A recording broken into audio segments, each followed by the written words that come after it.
Hello everyone and welcome back to the AAOL Season 13, Week 4 now. I'm Vocalize and I'm joined here with S Doggerman, the man himself. How you doing, buddy?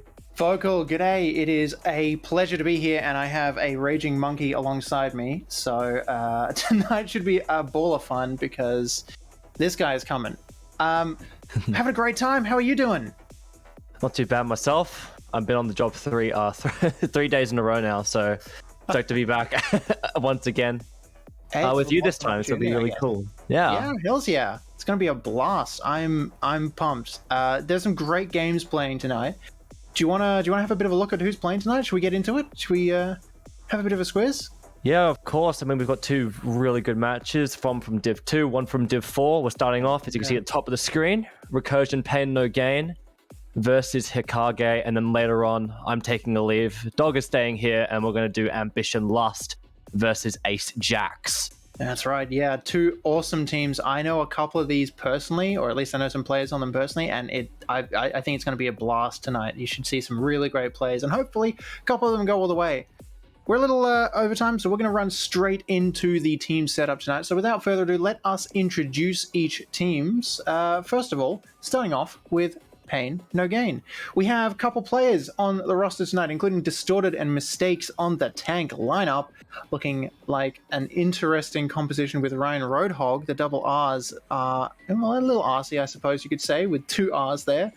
Corvus and Widowmaker on, well, unbelievably, the DPS roles with a Widowmaker in there. It's definitely not Windowmaker that's playing Widowmaker, but there you go. And Botniks coming through in the support line with Phoenix Risen to back them up. It's a good roster. Yeah, considering the team was formed in early 2021, it's like it looks pretty good on paper, I feel. I mean, as a general note, all of them are off-rolling besides Corvus because he's born to play the Junkrat. According to the rest of the team. He absolutely is, isn't he? Yeah, okay, we're gonna move on to Hikage now, with a couple of changes into their regular lineup here. Trago, whose favorite hero is Hanzo, but is going to be playing the main tank tonight with Acer on the off tank. We have ODP, Odos Pirate, on the hit scan, Naki on the flex, and then we have Infinity and Hectork, they're manning the support line. We have some off-rollers here as well, Estugger. We do, yeah. We have a couple of off-roll players tonight, as a matter of fact, namely Hanzo on tank, and a Mercy on DPS, and a Diva in support. Is this Overwatch 2 Vocal, or is this is something wrong with my eyesight? Am I having a bit of a stroke? What's going on here? Some off-rolling has been done, maybe to match it with Pain No Gain, because they're doing kind of the same thing. But yeah, it looks like it's going to be pretty interesting having these high SR players playing on their off rolls tonight. Be great fun. Yeah, that's exactly right. And look, this is a Division 2 game, so there's a significant chance that we'll see some excellent gameplay throughout the start of the game. Now, of course, Div 4 ain't no slouches either, so I'm willing to bet that despite the fact that we are dropping down 2 divs, we should be dropping only upwards in terms of skill. Don't quiz me on how the logic there works. Just go with me on that one, all right? It works. It works. It works. Yes. We are going into AAOL tonight, Vocalize. So if anyone didn't know, AAOL is AOE's premier amateur league. Anyone can join. It's totally free. And at the end of everything, you get your chance, at the end of every stage in a season, you get the chance to move up a division if you are good enough. And of course, if you top off the top div in the whole stage, well, of course, you get a lot of browning points, but you also get the chance to move into a better tournament such as Ascent or even some more things down the line if AoE decide to run them in, say, 2022. So, AOL, fantastic thing to get into. I've run teams in AOL before. I know you're in AOL as well, Vocalize. In fact, we may or may not be seeing you later on tonight, maybe, who knows? So yeah, absolutely a really, really great place to go. If anyone's curious out there on how to get it started, jump into the Discord, message someone. It'll be a lot of fun, and you can jump onto a team straight away. We're pretty well ready to get going, Vocalize, so all that's really left is to have a quick chat about these teams and say, hey, we're going into Lijiang. What do you reckon tonight? Lijiang? I mean, you can really just expect anything from these two teams at the moment, considering all of them are off-rolling. I mean, probably can play anything, but we have been seeing a lot recently of that, like that Ryan, that Sim Rush comp, TPing onto point really early on and just trying to capitalize off point then. But we also have seen some people play the ball comps on this map. So there's a lot of options that you can pick, but it's just all about who gets the point first. Totally, yeah. Control is often like that, but Control, it's not always easy to decide just based on who rolls out the gate first. It can. There's definitely a defined strat for each map, and there's definitely a way to break back in. And one of my favorite things is Control maps when they go down to the wire, trade back and forth 20 or 30% time after time, and then you get to 99, 99, and both teams are just blasting their way in as hard as they can. Everyone's dying and respawning and just trying to stall point on both sides to get through and win point, and it comes down to that last moment where there's one person knocking someone else off map. So I have a lot of fun on Control, and I think it's going to be a great watch tonight. Of course, Lijiang first map in a few, so this is going to... We've got plenty of chance to see some more gameplay tonight. It won't just be one and done. And here we are rolling out on Control Center. The first fight of the night, Vocalize. There's a charge in by Distorted, takes a little bit of damage, but the Immortality Lamp is keeping everyone on the side of Hikage up and online. Acer finds 2 onto Distorted V and Widowmaker, so they are both out of this fight, but before that, Corvus take Overdose Pirate out of this. So it is looking a little bit like a Pain No Gain win at this point, although, check this out, Hikage are well grouped on point right now, and solid, fully healed with that Lucio running around with the heal aura, and it's kind of Pain No Gain, just keeping their distance a little bit, and Corvus drops right there, dropping to Drago. This is not a good thing if you're on the side of Pain No Gain, with Drago jumping in there, and they do flip point, Vocalize. So that first bit of percentage is ticking in their direction, and yeah, it's a forced backup right now for Pain No Gain. I mean, you got to talk about the interesting pick for Acer on the Sigma instead of running the Diva, which is normally what you see their mistakes is running that. For Recursion, the wall does come out though. It just ends up being so good for them so far. The 6-1 doing so much damage and spamming through the chokes have been really good. And you see right now, just Hikage is just holding that small choke door. Despite the fact that Junkrat is in play and might be very difficult, might get a quick pick off, but they have no fear right now. Yeah, I don't know whether to tell you that if that wall was way too early or right on time, because that certainly seemed to only buy them a little bit of time. Either way, they're rolling back in through that choke now, Pain No Gain for Recursion, and they are seemingly winning this fight, although we do see Overdose Pirate taking Widowmaker out of that fight on the Reaper, which is a huge amount of damage we don't want, and that Riptide is rolling its way through for Corvus. It does get found, though, by Acer, so it is a matter of A bomb being used and charged into the corner. It's getting shielded, but it does find Infinity, so Mistakes takes a pick there, and Pain No Gain are rolling their way back in. It is looking like Hikage on the downside here. It's certainly going to flip the point over right now with Windowmaker and Distorted holding the corner there, and Kovacs does have their beat online for Lucio, so yeah, Hikage are right here though, Vocalize, and it looks a bit split for Pain No Gain, so maybe they'll try and recap right now. Yeah, Pain No Gain did really good well. They just dismantled the push forward from Hikage, but we're going to see them come right back here as Windowmaker takes out Overdose Pirate really early on when they used Wall and Window. Naki returning the favor though in that backline, as we're seeing right now. Mistakes and Distorted getting really close and personal. The rest of their team as Drago swaps down to the ball and is getting some really good pile drives in. Sigma ult comes out, but falls really early on. Oh no, but it's still neck and neck in this fight. Corvus getting the goods on the Junkrat, and No Pain No Gain they look like they're going to hold down this point.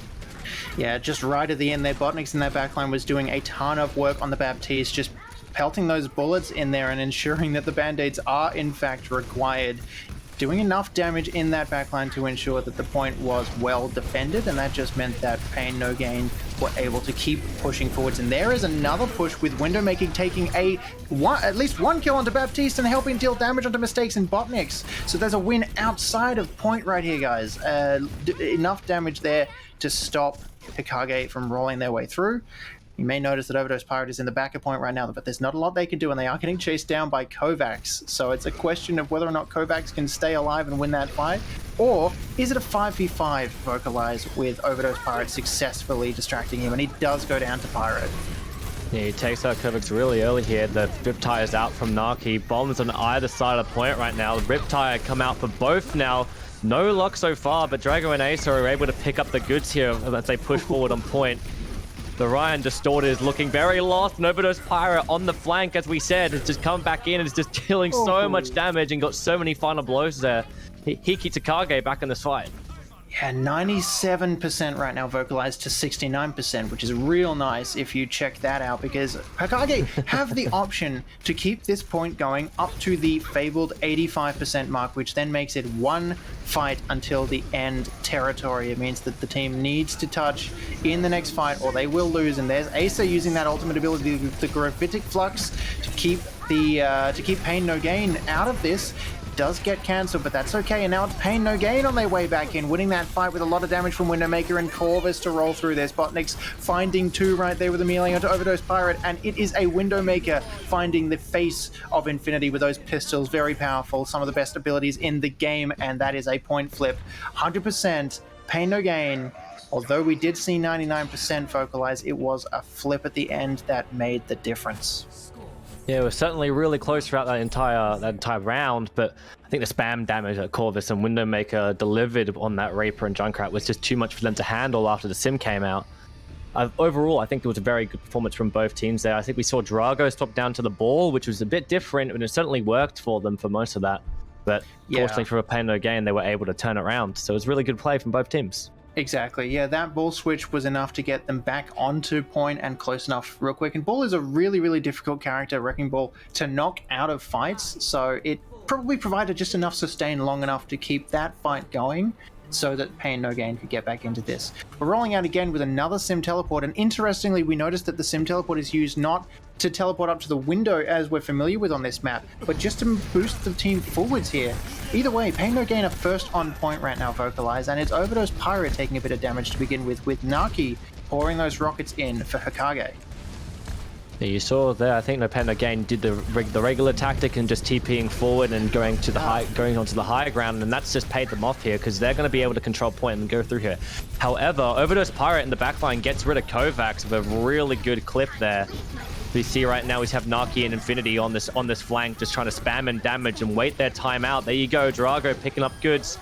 Distorted gets a good pin off on Overdose, but I think it's all a little too late for Pain No Gain right now, as Hikage is kind of just rolling forward with a very good angle taken from their DPS. Yeah, Distorted was stuck in a corner right there, vocalize, and it just wasn't quite enough support, not enough damage to stop all of Hikage pelting him into the back of that wall. So Mistakes is here to try and touch, but they're a little too late right now, and the D.Va mech is going to take a ton of damage with Naki building that ultimate up. So keep close eyes on the Pharah for the side of Hikage right now, guys, because the only other ultimate online worth any salt is Botnix's window amplification matrix, which does go down, and it does find Naki vocalize. So the start of this fight is enormous for Pain to take this back. It's only a couple percent away, and that Roadhog right there does find a hook through that window, which doubles the amount of damage the hook itself deals. And it's just really Overdose Pirate left here to try and touch point, and that's about it. And it is a flip. I think it was a really good swap there from Distorted. Just didn't look like getting much value out of the Rhine. I think Drago also had the idea to swap off, but he's gone the Roadhog.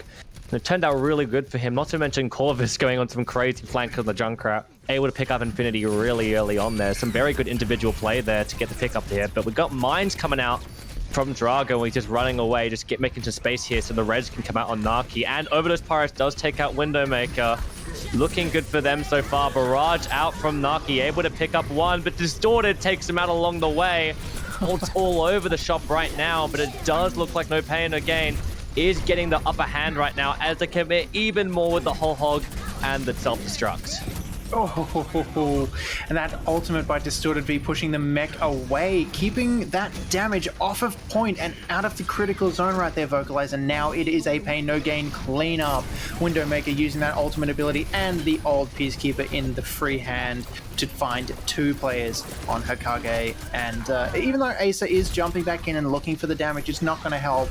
It is 81% to 30 right now, and it looks like Pain No Gain are all over this point like a horribly bad smell.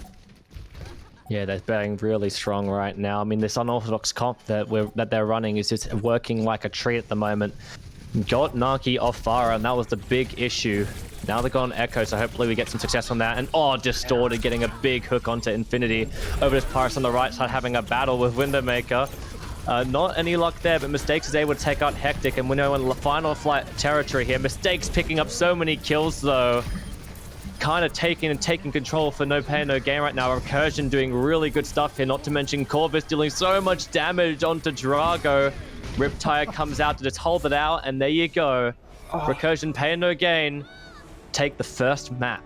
And right there at the end, Overdose Pirate did just dash onto point, but as they used the blink, the point flipped over. So it was really down to the wire there for that final touch. In the end, it was Pain No Gain that came out on top. Just outplaying, I think, the side of Hikage. Maybe just changing it up to a composition that ended up being tougher for them to counter than they thought. Maybe just they didn't want to switch off of comfort picks, but it was just ever so slightly in favor of Recursion that whole time.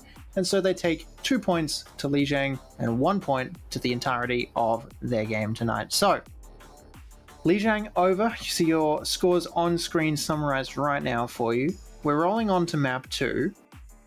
What do you reckon, if you are Hikage, that we should switch up Vocalize? I mean, the map pool is between King's Row and Eichenwald, so I think most teams would favor King's Row.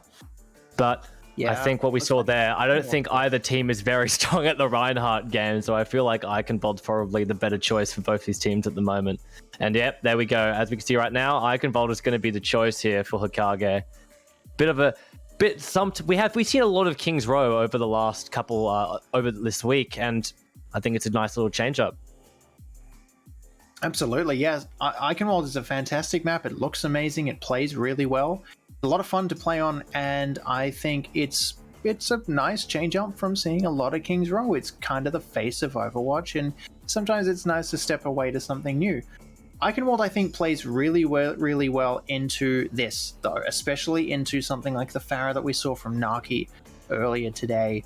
That play style, if they can play around a Pharah, Mercy, or even maybe an Echo as well, or have a really strong hit scan to back them up, should be a great setup for Hikage tonight. If they can roll out with that and just keep the staggers going, take a pick in the backline, or do enough damage to keep people holding shields, using cover, looking for health, that's going to take the entirety of what Pain want to do away from them, because their priority is going to be to stay alive then. On the flip side of things, No Pain No Gain, oh sorry, Pain No Gain, are going to know exactly the same thing, Vocalize. So I think they, and I see it here on the screen right now, are going to roll out with Windowmaker on Pharah. So maybe they're going to do exactly what I just said for Hikage and keep Hikage out of this fight by controlling their health really, really well. Do you have any different ideas, or do you think that's kind of the strategy to win? No, I think you summed it up right now. I mean, they have so much spam damage, I feel, is the difference between these two teams at the moment. Is Hikage's going for a bit more of very much a dive comp, but the Discord's in. On the other side, though, they got Corvus and Windowmaker on high damage dealing characters, so that might be a difference maker for them on this defense.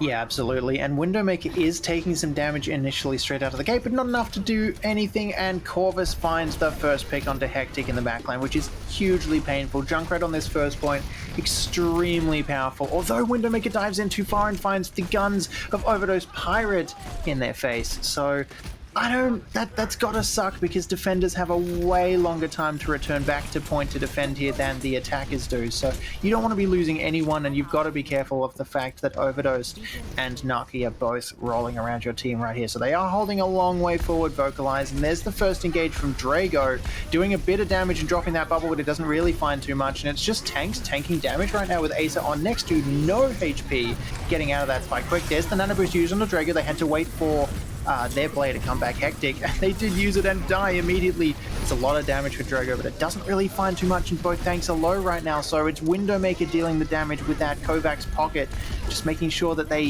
do demech. Diva and Drago on point on the Winston is really low and forced to jump out, so Vocalize, this looks like a little bit of a win. Oh, and a pulse bomb onto Distorted. Maybe this is actually a win for Hikage here. Yeah, they definitely turned it around late on. I think the nano boost onto Drago really helped out there. Hectic doing a really good job keeping him alive. It was just really great play around, and that just made it so that all the team could come back and they get the kills in. You saw Overdose Pirate right there get the pulse bomb, and that was all she wrote. Now they have 5 minutes on the clock as many ults are coming out here. The Tire, the Barrage, the Valk, all out. They take care of the Tire, but Drago falls down to Corvus. Very unlucky from them, and now that's going to push through pretty easily, so they don't have a main tank. Just all the way onto cart they're pushing. No fear at the moment, but they win that fight pretty easily thanks to those ultimates used. I don't know about that one. Yeah. I don't know about that one they Vocalized. That was 2 ultimates used by both DPS right out of the gate, and now they're going to get EMP'd, and that finds 5 with Botniks on the high ground just looking to do some healing and as much damage as they can, but it's got to be tough. Well, I mean, as I said that, it's got to be tough for you to go through 5 people getting hacked in the middle of this fight, but it works out quite well. Pain No Gain survived through this, maybe with a lot of healing coming through from Botniks and a little bit of damage as well up on the high ground, and yeah, it's a Hikage retreat. But, as I said right at the start, the attackers still have advantage here with the spawn being way closer to cart. Obviously, the further it rolls away, the closer it'll get to defense. But right now, they come back way quicker, Vocalize.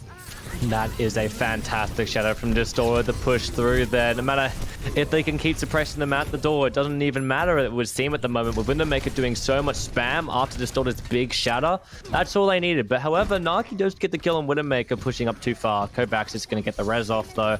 It's another good defense. Not many ults are used there. I mean, you're absolutely right that it's going to be really difficult to maintain this position, but they're doing a really good job at just lowering the time right now, Recursion. Yeah, absolutely. Recursion are doing great work right here, and they are just holding the enemy away, and it's working out well. There's Corvus with another Riptire finding 2, and Windowmaker and Distorted are there to clean. So Hikage practically team-wiped right now with just Overdosed on the top, dueling with 2 of the supports for Pain No Gain. It's not looking great, and I think Overdosed, might be lucky to get out of this with his life. And he does, but only just by a hair. And now it's just a regroup for Pain No Gain, Vocalize, and they are going to have to be careful of the dive here from Hikage. Yeah, it's really going to be difficult when they lost, I think, both their DPS really on Recursion, so they're going to have to retreat back up to the high ground, back to where the support Botniks is waiting, but he's getting really suppressed by 3 now. Naki of this Pirate all on top of him, but now they're going to return their attention. Oh, Windowmaker gets 2 with the Barrage, both DPS on the floor. Great play there. Drago going for a 1v1 against the daughter, but Kovacs comes to the aid, and as we see Windowmaker just plowing through the damage on that high ground though. And there comes the shatter in from Distorted, getting more and more kills. Really great work. Still Still fighting though. Naki gets a kill on Corvus, and the EMP is out. They really want to win this fight now, committing on an Overdose Pirate, getting so many kills off of it, capitalizing off that EMP really well. Acer picks up Distorted, and surprisingly, I think Hikage pushing this through with what little they have left. It's next to impossible to call this a win in either direction because it's a couple of odds finding picks either side of this. Either way, there is a bomb used now for the side of Hikage, and it only finds the immortality field of Baptiste, but Acer does take mistakes out of this fight with that remake. Now it's a Nano Drago jumping in on Winston, looking for that damage in the backline, and it's Mercy falling off the map. They're not going to find anyone, and they do get tickled down, but they take Drago almost out with them. I called that slightly too early. And here it is. It is a Hikage pushing point all the way through. It doesn't look like it's going to get countered at the last second, although D.Va is going to try, and they do touch. Tire getting used. It goes up through the window. Is it going to find anyone? It finds Infinity. That's a Brigitte out of this fight. Naki on a sliver of HP does find the Mega, but finds a Corvus in their face. And now it is Acer against the world right now with all of the blue team. Pain, no gain, rolling their way through here. Drago using that ultimate. Winston angry, as I said earlier. I've got him in my lap right here, running around the place, booping people out of the way, but it's not going to be enough. They are on this point, and Distorted is holding strong.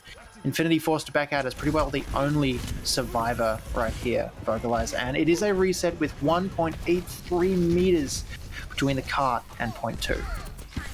Yeah, I think that's really good work from Corvus to just, get that Riptire off, getting some couple kills in there, then gets the combo to finish it all off. Just great stuff all around, and I think we're seeing a really good angles being taken from Recursion right now. I think Distorted's just chilling on payload, waiting for Naki and Overdose Pirate to kind of appear. But Drago picks up Windowmaker on the flank really early on, and there goes Kovacs as well. Mistakes on the high ground just by himself at the moment, but Corvus still doing work as the D.Va bomb comes in, the shatter as well, and there it is! The 3-man right there. Incredible plays right there. The window comes out, and it looks like it's going to be a really strong hold. There's a Blossom as well. It's just rubbing it in after such a great play. Mistakes and Distorted linking up there so well the end of the round. That's a quick round of applause for winning that fight. That was a mistakes in the back, making no mistakes with that D.Va bomb, just soaring straight in over the top and dropping down to right on top of that fight from all the way back there. And then that Reaper just finding the Tracer. That was a good use for Reaper right at the end to just make sure the Tracer wasn't zipping around and being an annoying thing, keeping that point going for longer. So yeah, they definitely stopped it in its tracks, and yeah, cart doesn't hit point 2, so this could be a fairly quick Icon Ward right here. As unusual as that is for this format of maps, it might well be that Icon Ward is over pretty quickly. If Hikage can push this and roll their way through to point, hold this before it gets there and then roll their way through to point quick enough, it's probably all over Vocalize. Now, they are rolling out with a different composition entirely here. This is Orisa D.Va, which is a really different setup, if you ask me. And then Naki and Odost on the Hanzo and Soldier. So, what do you reckon? Is this a better defense or a worse one? I think they are prepared for this map, and I think they know what they're doing. I think it's going to be really good for them. But what worries me here is that it looks like Windowmaker is sticking on the Bastion pick, actually. That's going to be a very interesting one. They don't have any TP or anything. They're just going to walk straight through. They got so much damage coming in. Corvus on Junkrat, Windowmaker on the Bastion. And there we go. Set up really early on to spam with choke, forcing the Orisa back. Yeah. Yeah, this might work out well for them, Vocalize. Running with that double shield, they do find Botniks out of this fight, though, but Windowmaker's dealing damage kind of like a Soldier 76 right now, just staying mobile, and Corvus is on the high ground. They're able to regroup, and maybe they're going to come around behind Overdose and find a pick, but it's not going to happen quick enough because Hikage are rolling through the tanks and singular DPS of Pain No Gain. So, yeah, I don't know. I think you were on the money there. That Bastion pick was a little bit of a, you know? Yeah, definitely a strange one. Look, I respect it, but I just don't know if it was going to work out here against this composition. I mean, look, they got one shot at it, and then you kind of just change it around. It's fine. Like yeah. you got back on the Thara now. It's a bit of a better pick, especially with such high support. Like it's gonna be fine, right? You're gonna have a nano boost on the Thara. It's gonna do well here. So just spamming through damage. Nearly falling really low. Overdose Pirate taking out Corvus, and Widowmaker might be next if he's not careful. There he goes. Distorted TV getting rid of Infinity, and the pin off the map doesn't get it, unfortunately. But it looks like now Hikage gets a really good defense, and again, with Overdose Pirate taking a flank and killing loads. Yeah, that was well played by Hikage, and Odos is really showing their mettle on the Soldier 76. And I was about to suggest that would probably push me to switch off Pharah were I playing that, and Widowmaker has done exactly that. They're onto the Reaper now, much more reliable pick against the team of Hikage, but as I say that, Widowmaker teleports into the middle of them, and they do survive, but only just, and Odos finds 2 right there onto the DPS and support of Pain No Gain. So although Corvus is on point right now, it doesn't necessarily look like it's going to last too long with Odos coming in there. It's just Kovacs and Corvus against the world. There's Diva. No, Odos goes down in the middle of a healing field. So yeah, it is the attackers, Pain No Gain, rolling in to take Acer off the point right now, Vocalize, and it is their point cap onto second. Nah, that was really well played from Corvus. Again, born to play the rat, it would seem, and is performing on it. His every single trap has been perfect. You saw there getting rid of Ace, so not letting them cap the point, and also you saw Kovacs there doing enough damage to get rid of Overdose Pirate on that point. It's all really good work so far, but we see now Hikage is running a weird position here. They're all just in a line on the high ground waiting for Widowmaker to get in, pile drive out. Botnix gets taken out from Infinity. They're holding that high ground really well as they're going through Castle now. I mean, what do we expect from here? The bomb comes over the top. Oh, and it doesn't find anyone. I thought Kovacs might be in the way of that, but that was actually a Pain No Gain survival there, and Corvus does find Odos again. Seem to be trading picks right here, and the tire goes in and does find Drago underneath, so it is a retreat for Hikage as Pain No Gain roll their way forwards just in the middle of that speed, and yeah, look at that, they're dropping off the map to reset fully here. They've got enough time, Vocalize, to reset this. There's only 1 player on cart, and even if there were 3, it wouldn't roll around the point quick enough for it to be over. But if they're not careful, it's going to be last fight territory, and they need to make sure they're close enough to give this cart room to stall. They are currently having a fight on second point, though, right now, so the tanks roll their way back in, Vocalize, and we are coming what could be final fight. Yeah, it's getting really close to being finished here. I mean, they're kind of just really just rolling through and doing such a good job. There you go, the ults come out there, Nano Boost and the Blossom out. They're just getting so many kills. Corvus gets rid of Drago on that point. It's just absolute domination right now. Corvus' Junkrat has just been quite good so far. And there you go, Recursion pick up another map win here. Yeah, and Pain No Gain were really strong there, just ensuring they held on to ultimate abilities long enough to use them to knock off point. That grab on the corner was just effective enough to deal a bunch of DPS, and by the time Hikage were rolling their way back into this to start their defense, it was all over. They were staggering. They didn't have 6 players, and Pain No Gain were all over them. So a well-played and well-fought game. A really quick Eichenwald ride there. Quicker than expected, I think, if you ask me at least.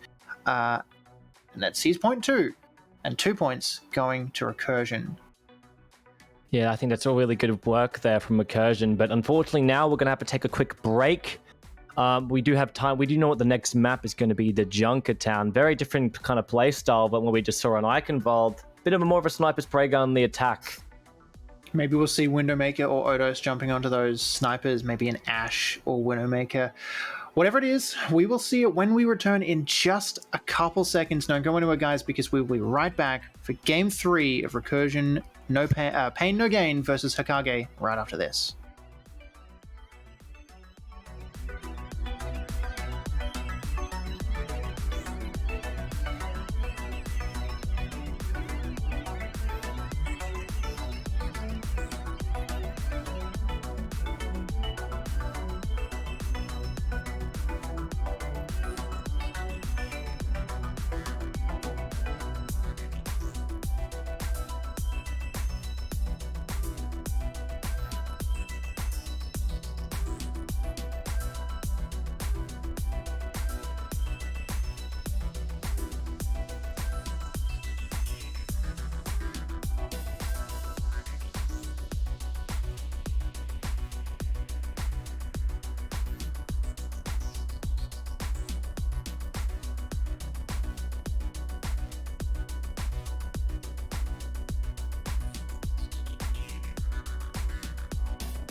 Ladies and gentlemen, boys and girls, welcome back. We are back, had a quick pee break, and the team is ready and raring to go.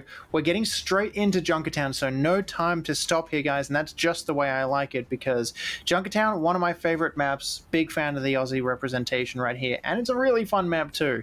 And already, Vocalize, I can see a lot of fun on in this game because, well, it's a defense bastion. It's a defense bastion. There's a defense bastion there. We saw a sneaky peek on Eichenwald in the attack, but we see right now, you see Recursion in that right side room, just waiting out their time. Look at that window maker ready to rain hell upon them as they open up through the doors. They're ready though. They knew. Overdose Pirate is running around the outside here, Vocalized, so check this out. Naki is raining damage over the top, and Overdose is actually rolling all the way around, maybe to push Cart away without them being able to stall this. Windowmaker is set up their outsider shield right now. They do have a damage boost and an immortality field, but that's taken down, so that's not going to be back online for another good 20 seconds or so. So it's Naki pouring the damage in and just getting blocked by shields, and the team is forced to rotate through the middle here. They do get overdosed off of point, but it's just the rest of the team that they have to deal with now. And Naki does get taken down. There is the boosting window. I forget what it's called. It's left my brain straight through the line of point. And there, and as I say that, Widowmaker finds two. I was gonna say that Arissa's gonna try and survive this, but it's not gonna work out. Vocalize it's a Widowmaker win. The Bastion is on card, and it won. Help me. Help. It's quite incredible. I feel, oh my goodness, another one just absolutely mowing down people at the moment. The Holt have been really good with this, I feel. The ult has come out now. The insults are coming out because his Bastion has been dominating. He's ready in that backline. He wants that Batiste, and there it is. Done really good. Just great hold here. And Widowmaker is leading the charge. Playing that, definitely playing that hit scan role, but not in the way that we expected. Holt's out again. It's just so much damage incoming from this Bastion. Botnik is able to pick up some. Widowmaker does fall the Overdosed Pirate. It might be on the turns of a turnaround here, but no, Widowmaker gets revived again. Botnik's falling, but it's going to be probably another good hold here. There you go. Recursion Pain no gain. Holding once again. Vocalize, Hikage somehow just kind of walked all the way around the Bastion setup each time these fights start, and I would absolutely pin that as a Bastion getting dropped here, but both times they've lost that fight. And now, Card is practically back to where it started, and Widowmaker is sitting here charging their ultimate almost to completion. There it is. It's ready. They're going to ult in just a sec. Shatter gets used by Distorted in the back, and it doesn't actually find anyone, but Overdose Pirate gets dropped there to Distorted's Fire Strike, and now it's a Bastion using that ultimate, chucking those rockets forward. Corvus with the Riptire finds one. Widowmaker with the Bastion tank configuration finds one. Mistakes finds Overdose Pirate, and Corvus finds Hectic. So that is, again, another lost fight for Hikage with the Bastion on defense. This is just awesome. Lowering the time so much. It's so good right now. Oh, Nick falls down, uses the ammo, but unfortunate, doesn't land in time to stay alive. They have to back up now, Recursion. They've lost everyone. There you go. Poor Kovacs just lying there by herself at the moment.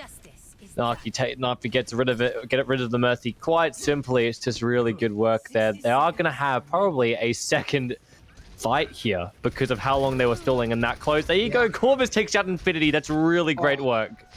This is finally what you need if you're Hikage, looking down the barrel of a 45-second remaining time bank and being held by Bastion here. It's going to work out, but they're actually going to get out of the way of that Dragons that you see coming from Overdose Pirate right there, and they're going to drop the damage boost bongos. So a lot of damage available to come through for Pain No Gain, but it's not going to work out too well because Hikage are finding those picks, and Naki doing great work on the trigger finger, holding that ultimate for second point, knowing it's more beneficial. They're just doing the damage with the left click alone, and Acer is there to back them up when they get knocked out. So it's a Battle Mercy Kovacs against the world right here. Vocalize though, check this out. They got off cart there, so even still, they're going to have to pile on to make sure that they don't give Pain No Gain the chance to stall this again. And they're going to be there because Distorted and Widowmaker are rolling their way back in. The charge comes up and Distorted gets destroyed immediately. Oh dear, Drago is able to get the damage boost off there. Infinity's damage boost to so much help there in order to just obliterate Distorted's health. Botnix takes out Naki though, but they do get the point there. Botnix takes out both the pharmacy, both parts of it. That's really good work. DPS coming out, DPS BAP come out as Mistakes on the ball, just flying roaming around, just trying to get as much value as possible. This Bastion strat is still, they're still running it despite losing that first point, and there you go again. Oh, and Distorted is coming back in here, Vocalized, to make to add some more shielding for Windowmaker. So they are actually getting incredibly bold right here. Look at where they're setting up on the top corner of this point right here, on top of Cart.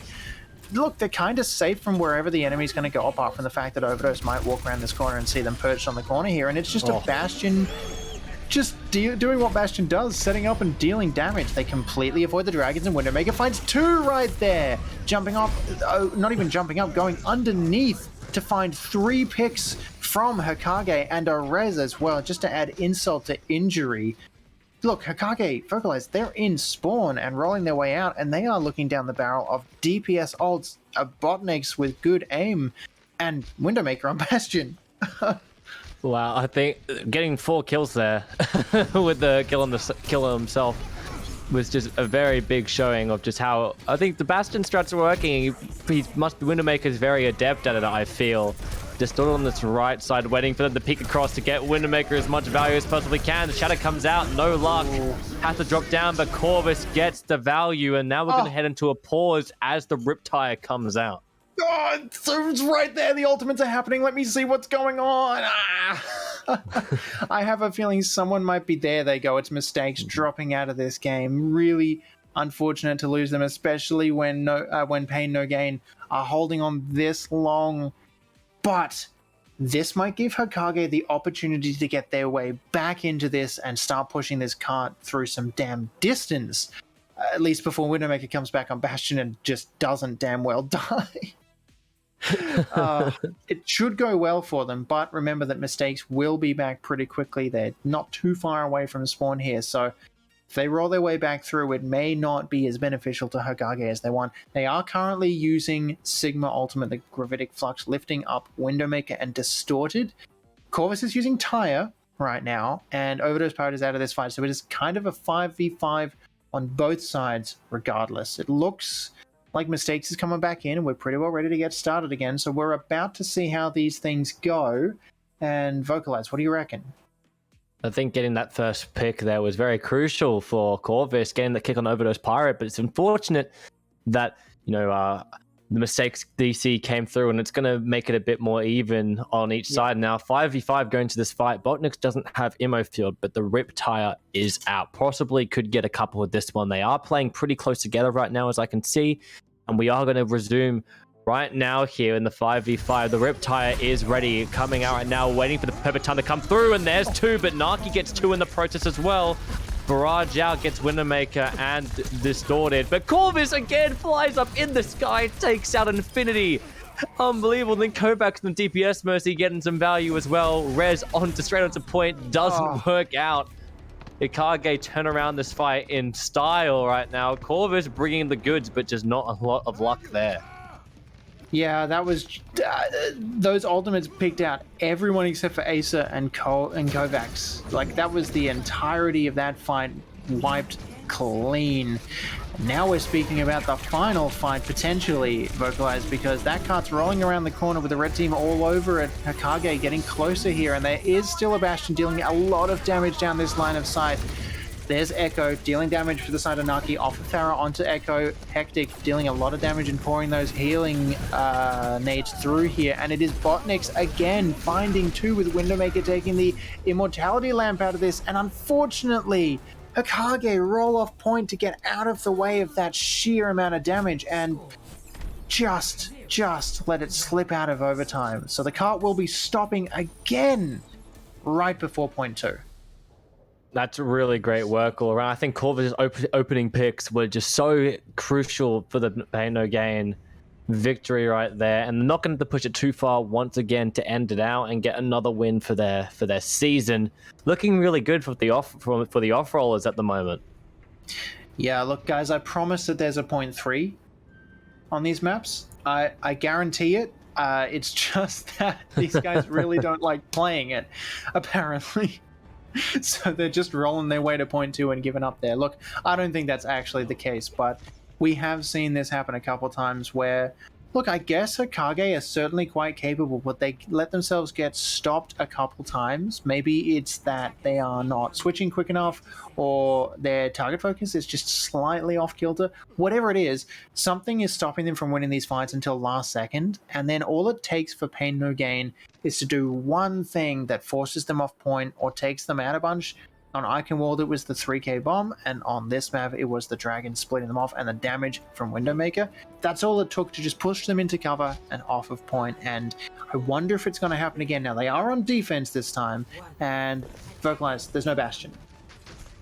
Oh, unfortunate, but there is an attack Bastion. That's what we like to see again. Windowmaker rocking the pirate ship skin, protecting him as best they can. They've got no shield at the moment. Can't really set up with Naki and Overdose Pirate shooting through. He's falling incredibly low. Their Immo comes out to keep him alive. He's falling really, really low right now. Overdose Pirate pushing through, and there you go. Windowmaker falls. Naki picking up Corvus in the process right there, and it's going to be an easy fight win for Hikage here, sending Recursion back to the spawn room. See, I assumed that the Protect the President strat with Bastion shielded up on cart was generally the way that we went through this, but no, it appears to be defense that Bastion works way better here, because Hikage just made that look really, really, really easy to just pull Pain No Gain apart there, and it worked quite well. They have switched off, and there is a Widowmaker now to deal a bunch of damage, and they take a lot of damage to begin with, but maybe they can find a crucial pick onto Hikage, take them off this point. They look really, really strong here though, Vocalized. Not really taking any damage, very, very short up behind these shields, so maybe they can hold on to this, and that card is definitely rolling backwards. It's very unfortunate. Widowmaker hasn't had much luck so far on the Widowmaker. Naki was able to pick up that first that duel 1v1 out. We see Corvus just sitting on that right side, ready to make a big play here. Stalking prey as you will. Here we go, flying into action right now, getting really close to killing. There it is, Infinity's down, looking for Overdose Pirate, doesn't get anything, and goes down to Drago. Ana is down though, the Winston is out on it. Overdose Pirate trying to take down that mistakes in the Zarya. Ult out both tanks, and a dragon as well to top it all off. They really don't want Recursion pushing through here. Yeah, and understandable. If you're Hikage, you're staring down the barrel of an early finish here, and you do not want to let them get any more time. The further they push this around the corner, the less you've got to defend. And they're doing a fantastic job of stopping them at this first corner, the most advantageous spot they have. Well, Nick's forced to use that window in the back corner there, and they're taking a fight with Draco just kind of behind it. So it looks like it may be Hikage rolling backwards at this point and Pain No Gain rolling forwards, but they are kind of winning these fights. A 4v3 right now on this point, and then Mistakes is rolling their way back. They do have two supports here, but not a lot of damage to speak of. And Odos and Naki are just pouring the pain straight down the gullet. Mistakes stuck in a corner here. They do have a team coming back quickly, and they do grab 4 people in this corner. There's a lot of damage coming in. They just need to swing their hammer once, drop some Corvus damage, and they do distorted me with 2, and Corvus helping deal the damage for another bot. Nick's and Mistakes wipe out. So it is Hikage once again dropping here, and that card's going to roll its way around the corner, and this time, Vocalize, I don't know if anyone is close enough to stall this out. We might, if we'll, I mean, they're certainly not going for it. They're just holding up in that high ground, just playing for the next point, because that's all that matters. All he needs to do is stop it at the end of the day, not right there. I mean, I saw Naki in the kill feed a lot thus far, and it's just not been enough there for the team to push through. They got a good grab, and that was it, but the sight is out. Distorted falls really quickly here. The Wraith out from Widowmaker is pushing away. Naki still stalking prey on this high ground, waiting for them to peek through. Overdose Pirates take care as a Widowmaker. The 2 snipers doing work here on this high ground. Yeah, absolutely. The sniper battle is real right here, and Naki finds themselves in the middle of a threesome of death from Corvus's Riptire. That damage boost is getting used by Hikage, but it's all too much, too little, too late, because there's no one left on the side of Hikage to utilize it, Vocalize. It is blue across the field, and that card is rolling with a 3 times speed around the corner. So we are looking at last fight right now, Vocalize, and look, Hikage are low on those ultimates. They've switched to get back in time, but pain no gain. They look all over this right now. Yeah, it's now or never. Corvus being taken out, it's a good start for them. Pretty much the much stronger of the DPS right now falling early. It's going to be very difficult for them to deal with that. Without him, Naki swapped over to the Echo, getting pressed by Distorted and gets swatted out of the air. Flux out with the Valk. Botnik goes down, sorry. Kovacs falls to the Flux, and that's going to be it here for this fight. 1 minute 50 on the clock. No, only a couple ults to the name Hikage. Recursion, however, not much either. Yeah, believe it or not, that cart is stalled right now, despite the fact that not everyone for Pain No Gain is dead. Corvus is stuck in a corner, though, so this could be an enormous stagger if you are Hikage. The more time you can afford to take off here, the better. But no, Corvus does not get dropped. In fact, it's Botnix who finds their backside getting pelted here, and Corvus and Mistakes is stuck in a corner. Botnix is going to respawn, but this could be a 5v5 worth taking if you're Pain No Gain. They are rolling their way in slowly, but they're just playing it safe. Botnix has switched to Lucio now, so they get back even quicker, and they're already back into this fight, ready to support. They're going to try and boot people away from that window, and it's going to work out okay, but there's a lot of healing and damage to do through that window in the meantime, with Hectic and Infinity sitting on that high ground. They do find Botnix as well. Acer happy enough to take that kill home with him, and it is Drago knocking people into the corners, so now it's just kind of a meat sandwich right here, with everyone getting bashed against the wall. Oh, this is not great for Pain No Gain. They're going to get staggered if they're not careful, and they need to get that cart rolling, because the further back it goes, the closer to 2 fights left they're going to have to win to take it. The ball swap there was so good. You see just bashing them into the corner again, and again, and it just paid out so well for them. Drago picking up some kills in the feed as well, and they just holding it right. They're holding it pretty well right now. 20 seconds left to go. Only one more fight they need to do, and that's all over, and they're back in it. But we're going to see a bit of it. We're going to see them group up now, Recursion, on the high ground. The grab comes out. It's going to take out Overdose Pirate with it. Nano comes out, though, unable to get a mistake. Falls. Overdose Pirate picking up 2. Really good work there. Riptide doesn't get out in time, and that is really unfortunate for them as mines go on. Distorted charges on the point, and I think it's all a little too late here, Astoga.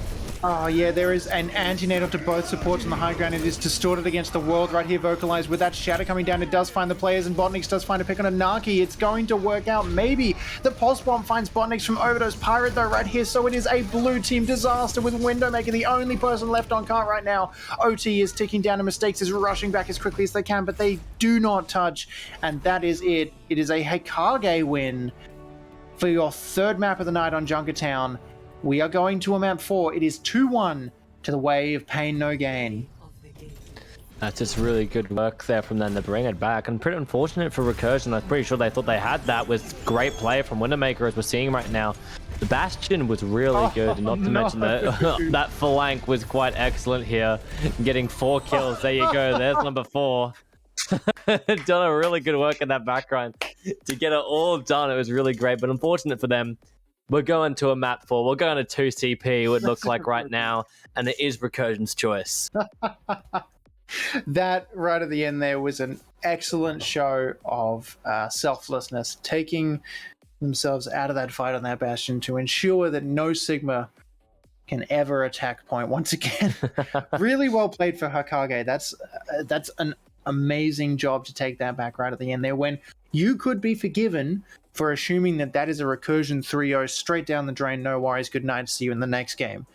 Hikage, they are back in on this. It's very possible that they could take this momentum all the way through to the end and flip this around to a 2-2, take it right to the very end, and maybe even take it to 99-99 once again on control against Recursion. We are going to swap sides right now. We are going to get set up for Hanamura, and then we're going to roll our way into this game now. Hanamura, what do you reckon, Vocalize? Something different going to happen here, or do you think this is same, run what you know, work with the Pharaoh, maybe the Reaper, you know, kind of stick to your guns, or are we going to see something weird like the Bastion pick on the last map? I think we're going to see some similar stuff to what we saw before. More the comfort pick kind of thing. I mean, we saw Distorted on that Reinhardt a lot. Probably going to stick to that one with the Symmetra on first point. On the other side, though, you saw Naki's got a really good fire and was working really well on the Widowmaker. Two picks that can work really well here. Not to mention Infinity's Mercy was quite the extravagant pick, if I say, and it was working really well there with the DPS, and that dynamic duo of Naki and Infinity was working really well here. And we're seeing a little bit of a different here. Of course, Corvus, only one really staying the same here on the Junkrat, and then you have Botnik as well on Bat, but pretty much everyone else is running something a bit different. Yeah, look, there's a lot to be said for the supports of Hikage. I got confused for a second there because the team swapped sides. There's a lot to be said for the supports of Hikage, Infinity and Hectic, keeping the majority of that team alive. Similar deal, though, for Kovacs and Botniks. Honestly, a lot of why No Pain, No Gain have not dropped tonight has just been because they've been able to take these fights and not get knocked out. Trust their supports to be in there with them and healing the heck out of them. So we might well see a similar deal here, or maybe Kovacs is going to switch to more of a DPS deal alongside Botniks, and it's going to be more the rest of the team's responsibility to keep themselves alive while they deal a bunch of damage. Either way, Mistakes rolling in on the ball on the top here, maybe knock some players off the top. Vocalize, we start on map 4 as Pain No Gain attack. Naki picking up a really good opening pick here on Windowmaker to close things out really early here. They're just going to have Kovacs, Corvix, and Botniks just waiting their time until something happened with Mistakes and Distorted. We see Distorted on this top right high ground, waiting for the prey to come show. There you go, Drago falling really low with the hook. Stays alive, but not for too long. As Distorted's able to get out of there. Overdose Pirate right on top of him, not able to get any kills on him. Recall out, and there you go, Overdose Pirate gets the kill onto Distorted, but we see right now we have Mistakes on point, stalling them all out. They might still try to commit to this fight when they have Windowmaker on this Hanzo. Corvus getting rid of Infinity as well. It's going really well for them in this fight, killing that main tank. Mistakes falls though, that might change the complexion a little bit. Getting a bit unlucky for them so far as the points are coming through, but there you go, they don't need any tanks. Corvus, Kovacs, and Botniks doing really good work here to keep it going, keep it smooth, and they're going to be able to cap point here. Yeah, exactly. These guys were really, really low to start off here, but it ended up working out for the attackers. Again, kind of like I said right at the start here, the attackers just do have a slightly closer, well, not really slightly closer spawn, but they get to start way, way, way closer, and despite the fact that a couple of players dropped right there, they came back quicker. And now we're looking at Corvus, Distorted, and Kovacs on Junkrat, Roadhog, and Zenyatta, respectively, all rolling in with ultimates charged. This could well be a really quick roll to end this really early, Vocalize. I mean, anything could happen on 2 CP, and as we're seeing right now, Naki does the business with a really good Dragon Strike there, picking up 2, as well as getting Mistakes with the Storm Arrows. Transcendence comes out to try and stop it, but it's all she wrote right there. Very unfortunate use of the ultimate there. Naki was just too quick with it. Unfortunately, we see Windowmaker hiding behind. You got a couple people on that high ground just waiting, and then Windowmaker's kind of just hidden. Just it's waiting looking waiting for a pick there, maybe. Waiting for that peek in, maybe. We see Overdose Pirate, I think, found them and nearly just dropped off the point in there. Now we have the rest of the team coming in from Recursion. Kovacs just getting some good discords in, right-clicking through, but gets destroyed by Naki again, getting both supports. Naki doing really well there on this Hanzo, and Ace picks up the goods as well. Overdose Pirate finally picks up Windowmaker in the backline, and now we have another flanker here for Recursion. Yeah, look, I'm not calling it too early or anything, but it does kind of look like the teams did more than just switch sides here. Maybe it's just the blue team that tends to win better, because Hikage looks so strong here. Overdose Pirate dealing a ton of that damage, and oh well, as I say that in the background, Mistakes rolled in on ball. It just took an easy chevron away from Hikage. That's still not a win though, so it just makes it a little bit easier, and they certainly punish their team for that, making sure that they take 2 of them out of this fight. Check this out though, Corvus is hiding underneath the point right here, just sitting under, maybe waiting to use that tire or just jump in and deal damage, and Infinity found him with the sleep. It is over for Corvus's hiding plan. It was not hiding in the right spot, and Infinity is making sure that Corvus knows that was a mistake. That is a bit of an issue there for Recursion. Losing Corvus that early is very unfortunate. They're going to have to wait back for them now, but they do have a bit of an advantage, I feel. Coming out, the Dragon Strike gets pulled out really early on, but would you look at that, the ults come out both sides, and it looks like Recursion's getting the better side of it, but Overdose Pirate in that backline getting a 2 there, really good work. The point is falling over. 2 ticks their name now, really close to being done. Distorted gets stunned out of that whole hog. Drago picking up with a nano boost and able to destroy them completely there, tearing apart their entire push. There you go, the defense there, so close to being done, and the 90% mark on the capture point. The damage boosting drum along with nano boost just sent Drago to the moon there and was able to do a ton to defend that point almost on their own.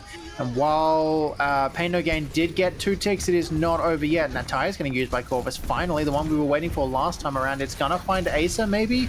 It does find a lot of health of Acer, but Acer is still alive and getting healed up right now from Botniks on the high ground, just untouched. Oh, it's Hectic on the high ground that I was trying to talk about, getting killed right there. Drago now dropped here to Distorted B. It's Naki taking a lot of damage, and it looks like it might well be Botniks finding a lot of that a lot of those kills, and it's up point continuing to tick its way up with one player on point. The Chevron is overtaken and no one can quite get on in time. Acer is just a couple feet away, and that is point 1 going to Pain No Gain early.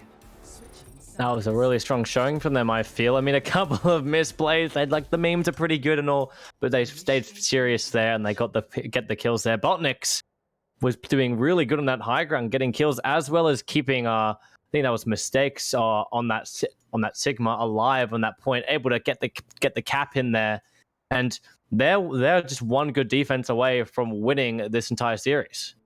Absolutely, yeah. Pain No Gain certainly have it in the back pocket, but Hikage look very, very capable. They just need to make sure that they don't fall apart when Pain No Gain roll their way in like that, and they've got to watch their back too. All it takes is mistakes rolling onto a wrecking ball when they're not expecting it. And all of a sudden, 1 Chevron, maybe 2 Chevrons on point are already taken before they realize that they can't afford to give them that kind of an advantage. Again, like you said, they're at 2 points right now, and Hikage have some work to do to make sure that they get themselves to that same point too. So as long as they stay tight, hit tab a whole heck of a bunch, they may actually well be able to take this and hold this away from Pain No Gain and take this 2-2 Vocalize. Yeah, it's looking very good for them, Recursion, at the moment. It's going to be a tall order for Hikage to bring it back in here. They're going to run with something a bit more of their style, I feel, with that double fly with Drago on the ball. Had more success on it thus far, and then Corvus still on that Junkrat, but they got the Windowmaker on the Torbjorn. What do we feel about that? Yeah, I don't know. I think Torbjorn works well here, but Torbjorn against Pharah is generally less powerful. Those rockets can just be thrown in from range without any problem, especially with Infinity pocketing on the Pharmacy. So nothing Overdose Pirate can really do against that turret is going to be too painful. Of course, Botniks finds Overdose Pirate, but oh no, as Infinity is railing Overdose Pirate, Botniks finds them. Excuse me, and now I just overdosed. Almost paying the price right there. Botniks does get taken out, and this is good. The attacking team, Hikage, are the ones that get to respawn quicker. Overdosed, almost dropping out. Drago now on Wrecking Ball. Mistakes defending that high ground. Look, Recursion, Pain No Gain, they're rolling their way back in still, Vocalize. Yeah, they're taking their time here, and it's not putting out there. It's Hikage get the push onto point because of the less amount of numbers. Corvus gets picks up 2 though. The res, unfortunately, is going to get any value here as the nano boost. The Junkrat now comes out. It's not looking good. The high ground is being controlled here. Another one for Corvus. Oh. The one-shot potential on this character is so strong, and they're playing with Corvus a lot, and it's turning out in their favor right now. It's just such good play. Corvus is working a dream on Junkrat, and that amount of damage is always really hard to deal with. But when you have someone like Corvus who's not afraid to use it and is getting support from his team, it's a real tough call. Overdosed on the top there, just finding Kovacs's dart straight in between the eyes, and Kovacs finding Infinity as well. So it's a 2-for with the Pharmacy out of this fight. Taya does find Hectic as well, so Hikage are dropping, and again, it's a failed push. They still have more time on the clock right now, Vocalize, but it is just a sliver, and it's quickly gonna be gone. The hold is just so strong right now. I mean, you have to take into account the amount of time they get if they do cap it, but It's looking lower than their second point catcher time, so it's not looking very good for Hikage at the moment as Drago gets a slam right now. The ults come out as well. Overdose Pirates get stunned out of the barrage. Corvus picking up 2 with that concussion blast. Really good work from him once again, and it looks like Corvus leading the charge here in terms of kills, and it's just going away of Recursion once again. Yeah, Recursion is so strong here. They are just not dropping, and they're not really giving back, and it's Hikage that is splitting up as they roll in and try and deal damage on either side, and find a place to, you know, unleash barrage from fire or something like that. They're not really, well, I'm not going to call that they're not playing as a team, but they're not really working quite together, so to speak. Whereas Pain No Gain are all grouped up here, and they are defensive. Yeah, it's just really good work from here. The Flux comes out, Molten Core on the floor as well. Gets rid of Hectic. Really well played from them. Corvus does fall though. A lot of firepower gone here as Asia picks up 2 as well. Corvus and Botnix, but it's gonna be turned around as well. In the absence of Corvus, they seem to be fine right now. As Mistakes goes for the brawl on Naki in the air, but there you go. Recursion looks like gonna get another win here as Windowmaker goes for the hammer kill and gets it. That nano on Torbjorn is so deadly. It must have more power because it's in such a smaller space than a regular sized person, but Windowmaker on Torbjorn are forced to be reckoned with, and now we're looking, although there aren't any ultimates online, at a Pain No Gain hold here, and Hikage are forced again to split up as they roll through and try and split up Pain No Gain. It is Botnix finding that anti-nade onto them, and Drago is currently on point, but we are at 2 seconds right now, and Kovacs taking Infinity out of that fight is not good. Corvus is doing insane work with Junkrat all game long. The bomb is out there, but Asa hides behind the bell. It's not really going to do too much, and although the team is rolling their way back in, it is Hikage that are on the worst side of things. Recursion, Pain No Gain, dropping that the Flux on the ground there. It is painful to walk on. Overdose cannot work their way in, and although overtime was tipped back up, it is not going to last. There it is. Recursion win Hanamura on first point, and it is over for Hikage. There you go, the 3-1 right there. Really well worked from Recursion to get that win in. We get to see a beautiful player from Naki here as we get to talk about how exactly it went down. We saw Windowmaker, the flank, and Torbjorn, which is apparently too much for them, it would seem. The hammer kills in the back was just a lot for them to handle. Getting a support, it was just too much for them. And that was pretty much the end of that defense. They didn't even need Corvus for most of that, especially when they were kind of targeting him and when he was going in and pushing forward. And it still paid off for Recursion in the end. So I think that's really well done from them. Yeah, exactly. That was a really, really well played game, and Hikage looked really, really capable at certain points in time, but overall, it's a blanket statement. Pain No Gain. They seemed to be slightly better grouped up and have a slightly better team play idea in mind, or maybe they just were more ready, had a bit of an idea of the type of compositions to counter whatever Hikage were going to do. Whatever the case, Recursion looked super, super strong, and they earned a very, very strong victory against Hikage. 2 great teams for Division 1. I don't know, do you want to pick a favorite? I'm trying to think about who I would name if I were to pick, say, a sort of a VIP for these teams. Vocalize, do you have anyone in mind? Well, there's a couple picks I feel for Recursion that can definitely take it away here. It's probably between either...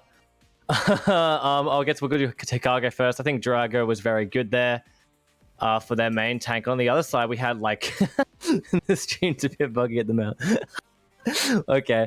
I think Distorted and Corvus were really good. I can't really pick between them. I think Corvus had a bit more value on the Junkrat, so I think he's probably the most important player for this team.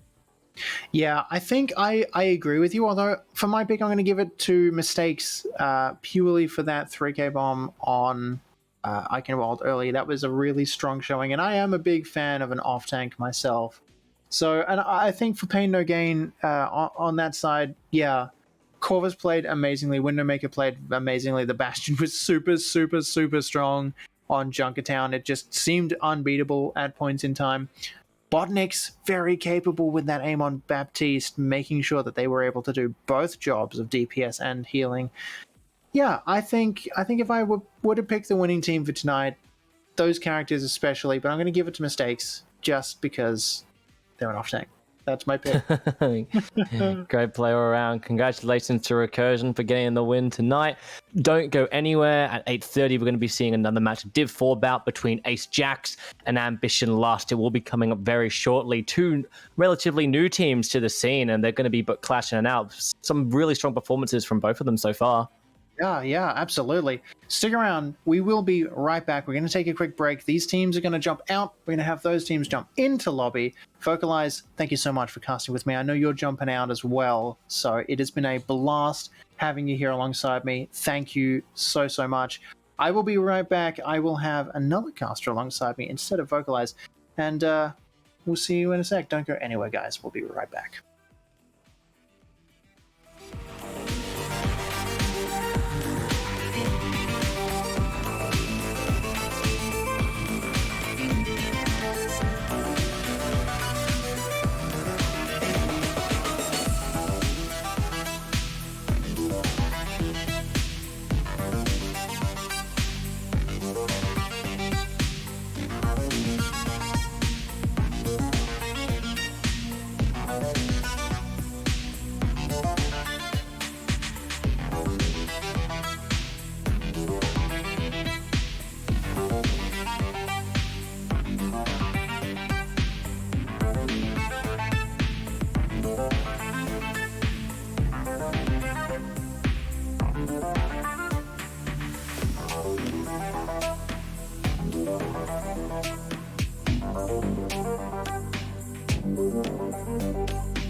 And we are back, ladies, gents, and every other kind of person out there. I hope you are having fun. I hope you are watching the games before. We saw an awesome 3-1 between Pain No Gain and Hikage, going in favor of Pain No Gain. And now we are rolling into our second set of games. But before we do, well, hello there, Apara. Oh. Hi. Hi, I don't know how I got here. I raided the stream and now I'm on the stream. I don't understand. I sucked you in through the Twitch pipe works, and now you're here. Crazy. Yeah. Welcome, you cannot leave. Okay, I'm trying. Oh gosh, oh no. You're stuck here. This well, boy says so. I guess if I'm stuck here, in that case, we should probably watch some Overwatch, right? Why not? Let's do what we do best and check out some Overwatch and talk a whole bunch. How you doing? I'm good. I'm good. Yeah, I've never been asked that before on stream. I'm shocked. No, I'm doing good, and I'm. Yeah, fair enough. Thank you. I'm doing good. I hope you're doing well. But I'm very excited for our next game coming up, which is Ace Jacks versus Ambition Lust. Yes, I'm keen as a bean. Should we get into the? Let's get into the teams. Let's introduce our first team, Ace Jacks. Rolling into the roster to begin with, we have, well, an amazing setup of tanks, DPS, and support, of course, but, well, we have Alroy and Falter on those tank roles to begin with. We have Bot Callum and Flex Tape on the DPS roles, and Gaming Panda and Deca Tessera on support as well. Really good lineup. I like the look of this. This looks like a lot of fun, if you ask me, Apara. Absolutely. I mean, Ace Jacks, they're looking good. I mean, they were formed roughly 2 months ago, so having that sort of new level in amongst themselves could be quite interesting. But in terms of them playing throughout, they have been playing in different Jacks teams before, in different Ace teams, all that sort of stuff. So it's pretty exciting to see them come through. But they're going to be up against Ambition Lust, which their main tank is looking like it's going to be Cookie Z. I'm just going to call them Cookie, obviously, on the main tank. Favorite hero tends to be Winston. They've got Void Break, the off tank on Diva. They've got Matt, the flex DPS. Their favorite hero will be Widow. So hopefully we see some heads clicking tonight. They've got Duck Sai, the hit scan DPS. They like to run that tracer. They've got Vocalize. I've never heard of them before personally. I don't know how good they are, but they're going to be running the main support, the Baptiste, and finally Swedish Fish. That aim support, the Zenyatta. A few fun facts, some people to watch out for. Swedish Fish obviously got those nice heals coming through, so keep an eye on that, as well as Matt. Does he miss is the real question they're asking. And apparently we should watch Vocalize. Apparently you can cast the game, so if you can cast the game, surely you can play it, right? Well, you would certainly think so. You do get a unique perspective when casting Overwatch as opposed to playing it. Whether that's a good one or not, I wish I could tell you. Of course, Ace are a formidable opponent, so I highly doubt we'll see a huge amount of difference going straight into this right out of the gate. Couple of quick facts about Ace Jacks, of course. They're about 2 months old, roughly. Deca has been on Jacks twice. Deca and Alroy have been on more teams than anyone in their team. They've been like 5 to 10 of them. What else have we got? We got half the team labeled Dirty Kiwis, and they get bullied for it, apparently. and Deco is the only female on the team, which is, I guess that's kind of average, I suppose. It seems to be. We like generally to see more female gamers. Absolutely. Yeah. Yeah, for sure.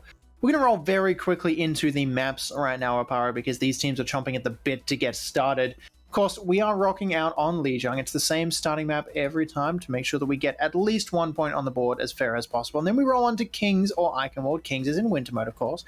Rialto or Junkertown is the second pick. Hanamura in winter and Temple of Anubis. And Nepal to finish off if we go that far, if we have a draw or if we are unable to finish all those points off by then. And then, of course, there is a tiebreaker for that looks like Busan. So that's our map selection for tonight. And I know for a fact that we are ready to go. These teams are in and raring. There are R's in chat. So really, all that's left to talk about right now, Apara, is just a quick chat about what you think going into first game, knowing as little as we do about these teams. What do you reckon we're going to see? Who are we going to see? What do you want to see? We usually see on Lijiang like a lot of Symmetra, sometimes a little bit of Junkrat. We've seen the Mei. We've seen a lot of Cassidy recently, so I expect to see that. Pretty classic. We're probably gonna see that Diva Ryan rush style with a Lucio, maybe a Baptiste for extra healing, or an Ana to nano boost someone or something. That's sort of what I expect to see.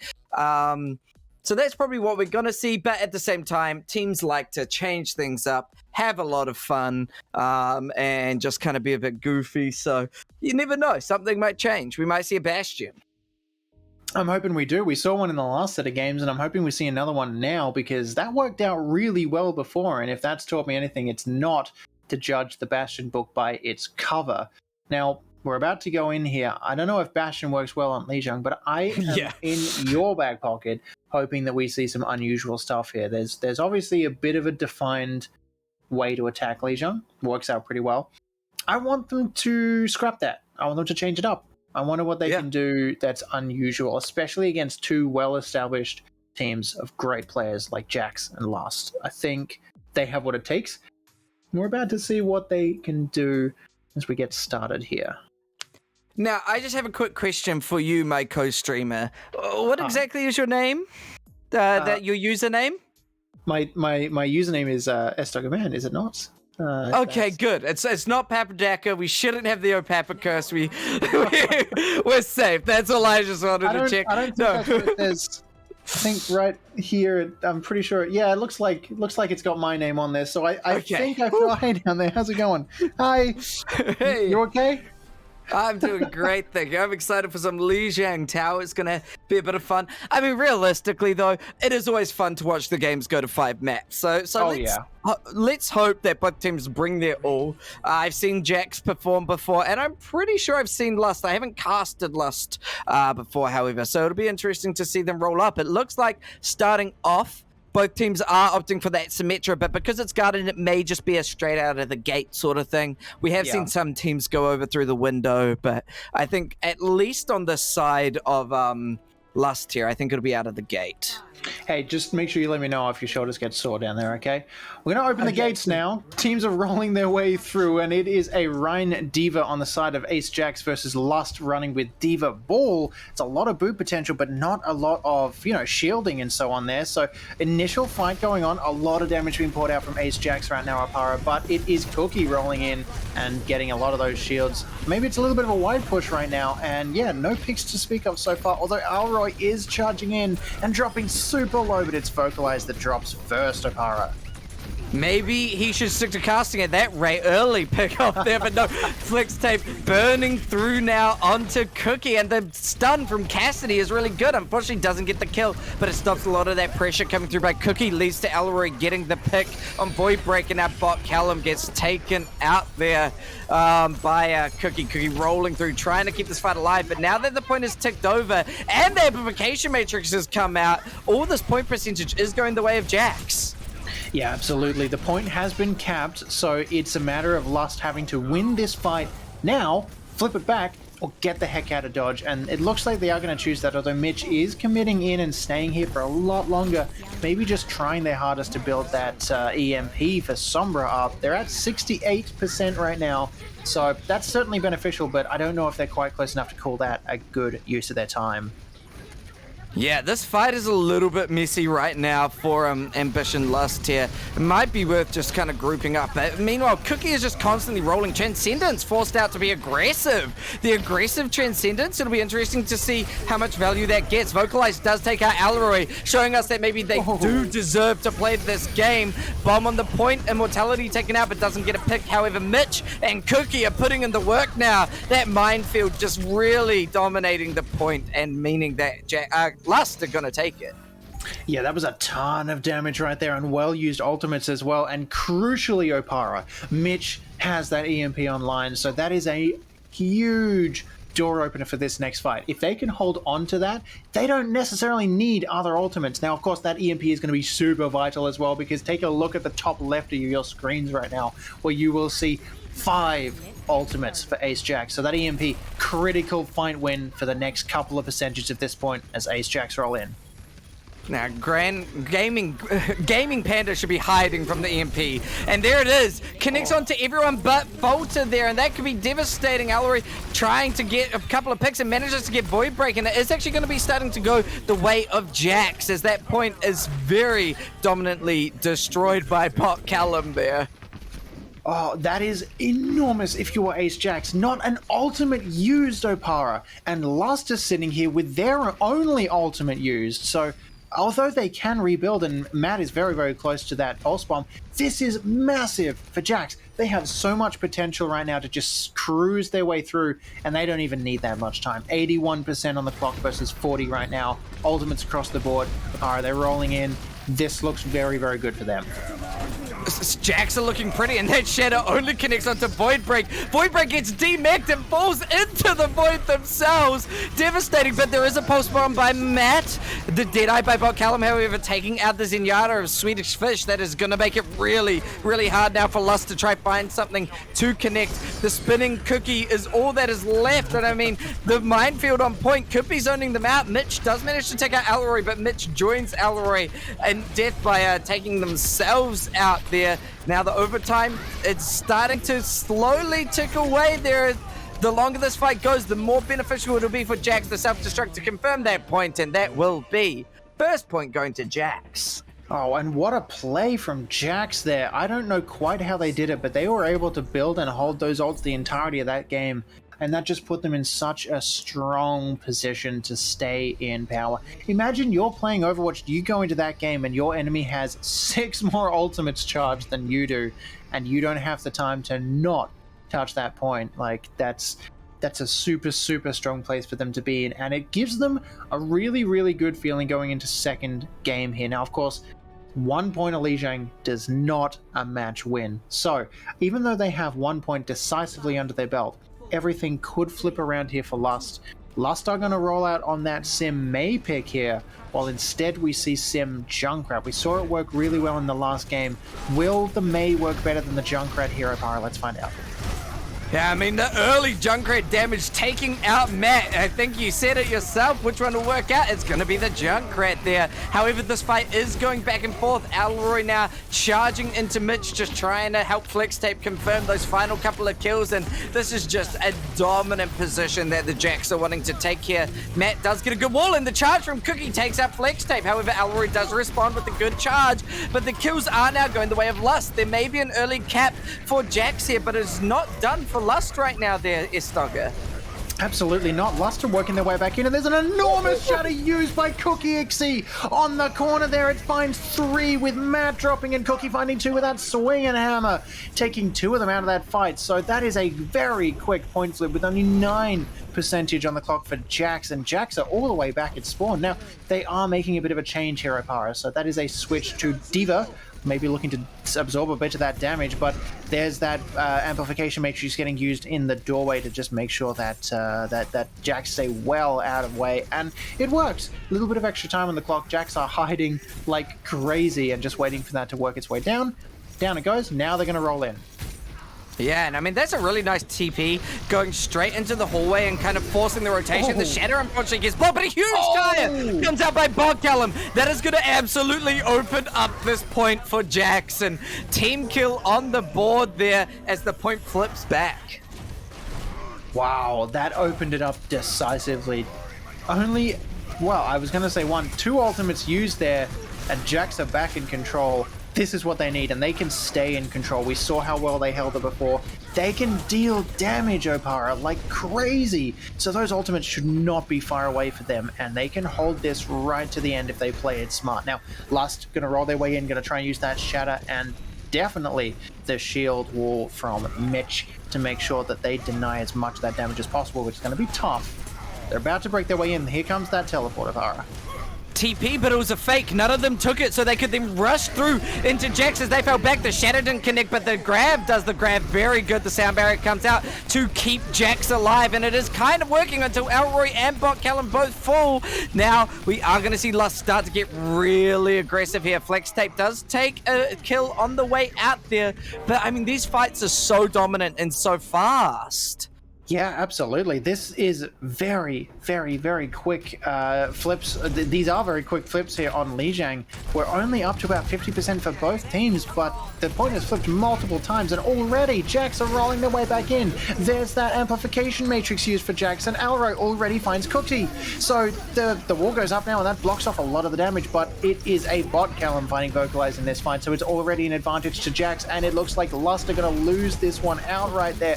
Alro rolling that way in. They're still alive, but look at the health online right here. Voidbreak is on half, and Cookie is just taking a bit of damage on that shield right now. Botcallum does jump in, and Voidbreak is finding the beam targets. So Alroy, is he going to have to use that Shatter? He does, but it gets blocked by the corner. They're not quite close enough, and the Immortality is keeping everyone alive. Grabbing the back corner right here, Opara keeps Falter out of this fight, and now Cookie is rolling his way back into this. Falter with a bomb online, going to throw that straight up in the air perhaps. Yeah, it looks like no, he's going to get out of this fight. That's a smart call. 93% right here, Opara, to 59. Jackson need to touch. What an incredible stall by Lust. That essentially won them so much value. No one could even touch from Jax, and that gives Lust that third point fight there. That stall was so incredible. It was a usage of just having that teleporter to get there quicker, you know, rather than doing cheeky group ups. They decided to make the call of just, you know, 1 by 1, let's stall. It was more of a 2 by 2, let's stall, and then eventually the whole team came back and managed to just get some really critical ult blocks. Not ultimates, ult blocks. Cookie blocking that Shatter, you know. That was really critical, and it won them that fight.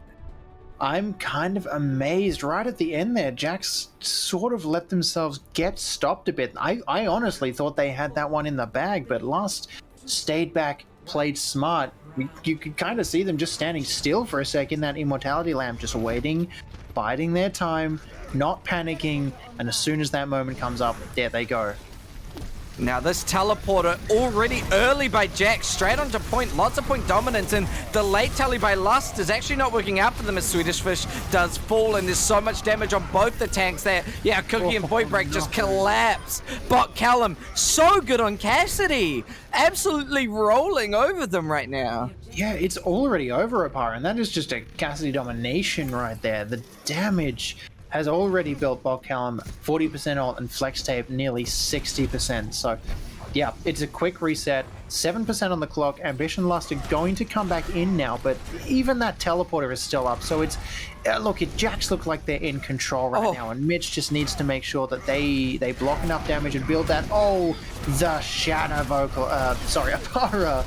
Yeah, that was a really dominant Shatter. They got the Fire Strike onto onto Swedish Fish, sorry, taking her out early. However, now Gaming Panda's taken out by Voidbreak. Out comes the Amplification Matrix. Vocalize does not want to stop right now, but the Photon Barrier is going to make a lot of pressure for Lust as they try to push up. Amplification Matrix from Decker. She's positioned it so well using that Photon Barrier so that Botcallum can just roll through everyone. Wow, Jax are back in control here, and it looked like Lust used even more ultimates that fight again. Botcallum is sitting here with an ultimate charge. Falter rebuilding here, and the teleport back up to that window right now. So Lust are going to roll back in here, but 57% to 0. They've got to retry this for the very first time, but Jax just sitting powerfully in control, and I want to see what Bot Callum is going to do with that Cassidy High Noon right now. Yeah, no, definitely Jax are sitting pretty. It's their fight to lose here. The Mabel's good though, and the Blizzard comes out. Deadeye doesn't connect onto anything because they were getting frozen up. They had to commit it so much faster than they wanted to. The Blizzard works out beautifully as Cookie now rolls through, taking out 2, and Matt as well, putting in their work. 4 to their name.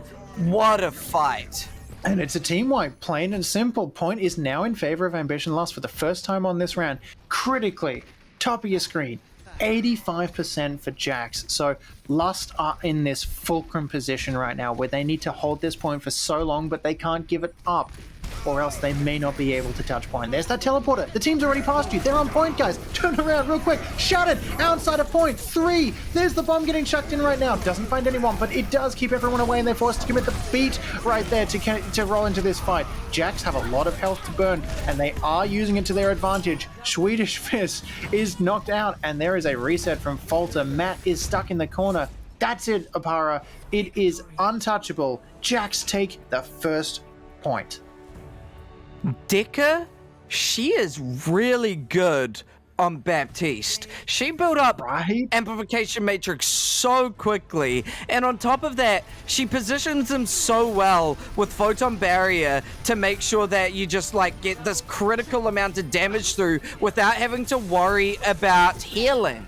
And because of that, yeah, Matt was an absolute nut on the May, but I mean, yeah, I'm just so blown away by Decker's capabilities on Baptiste. Like, both of those amplification matrix behind the photon barrier, so you know you don't have to heal your team and you can focus on pure damage to it. So smart. Yeah, absolutely. That really, really well played for Jax. Great work as well by Lust. I have to say, they certainly brought it to Jax, but for the most part, I've gotta say Jax just looked really, really powerful, and I feel like they are coming out on top throughout this game.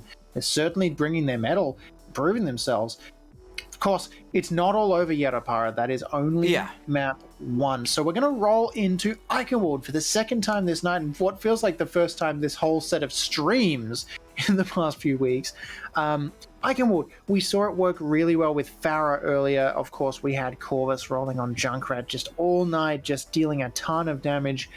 I wonder if we're going to see something similar, or are we maybe going to get like a sneaky Bastion or a Soldier or something different? What do you reckon? I'm just wondering if people hate Christmas. Like, why not the Winter King's Row? Everyone loves King's Row, and now winter comes through, and they're like, nah, we don't want to play on that. Well, I mean, to answer your question, I think we're going to see Rush. I feel like Rush is quite a classic. You might be able to run a Winston sort of dive. I doubt we'll see something different. And yeah, it's sort of what I expected. A little bit interesting, the Wrecking Ball, maybe, if they commit to it. Usually it's just an in-spawn sort of thing, but yeah, Rush for defense and then that standard sort of dive for the attack is sort of what I thought. Yeah, look at this initial rollout right here from Jax. They look like they know where they're going right now. And of course, obviously, Lust are not getting positioned. I feel like they know what they're going to do on this composition. But Jax give me a good sensation with how quickly they've positioned themselves here. I don't know if that's going to pay off for them, but they are ready for their defense. They know what's going to come at them. Let's see what Lust do out of the gate. We have that Doom Fist. We have that Wrecking Ball. We have a Zenyatta. Lots of damage potential, also very weak here, so let's see if they roll around the corner and do this the right way or the wrong way. Yeah, Cookie is just looking for that crucial early pile driver to try and take someone out. Unfortunately, Jax fell back really well and just made it hard for Cookie to get aggressive there. And now this Rush comes through and does what it does best, of walk over everyone. Swedish Fish and Voidbrak taken out quickly. Even though there are people on the point, it doesn't really matter. It is just a slow fight win for Jax here. Even with Mitch on the Doomfist, that is going to be a good first defense. I've got to point out that Mitch spent a long time getting all the way around to the perfect spot to dash over that wall so that they could get the maximum amount of damage. And I watched Decker Tessera drop so low to within I think about 30 HP right there, but they were really, really well defended that whole time. They stayed safe. Their team backed them up. And now check this out. The team is so well grouped on point right here. And it's just Luster looking for a way to pull them apart.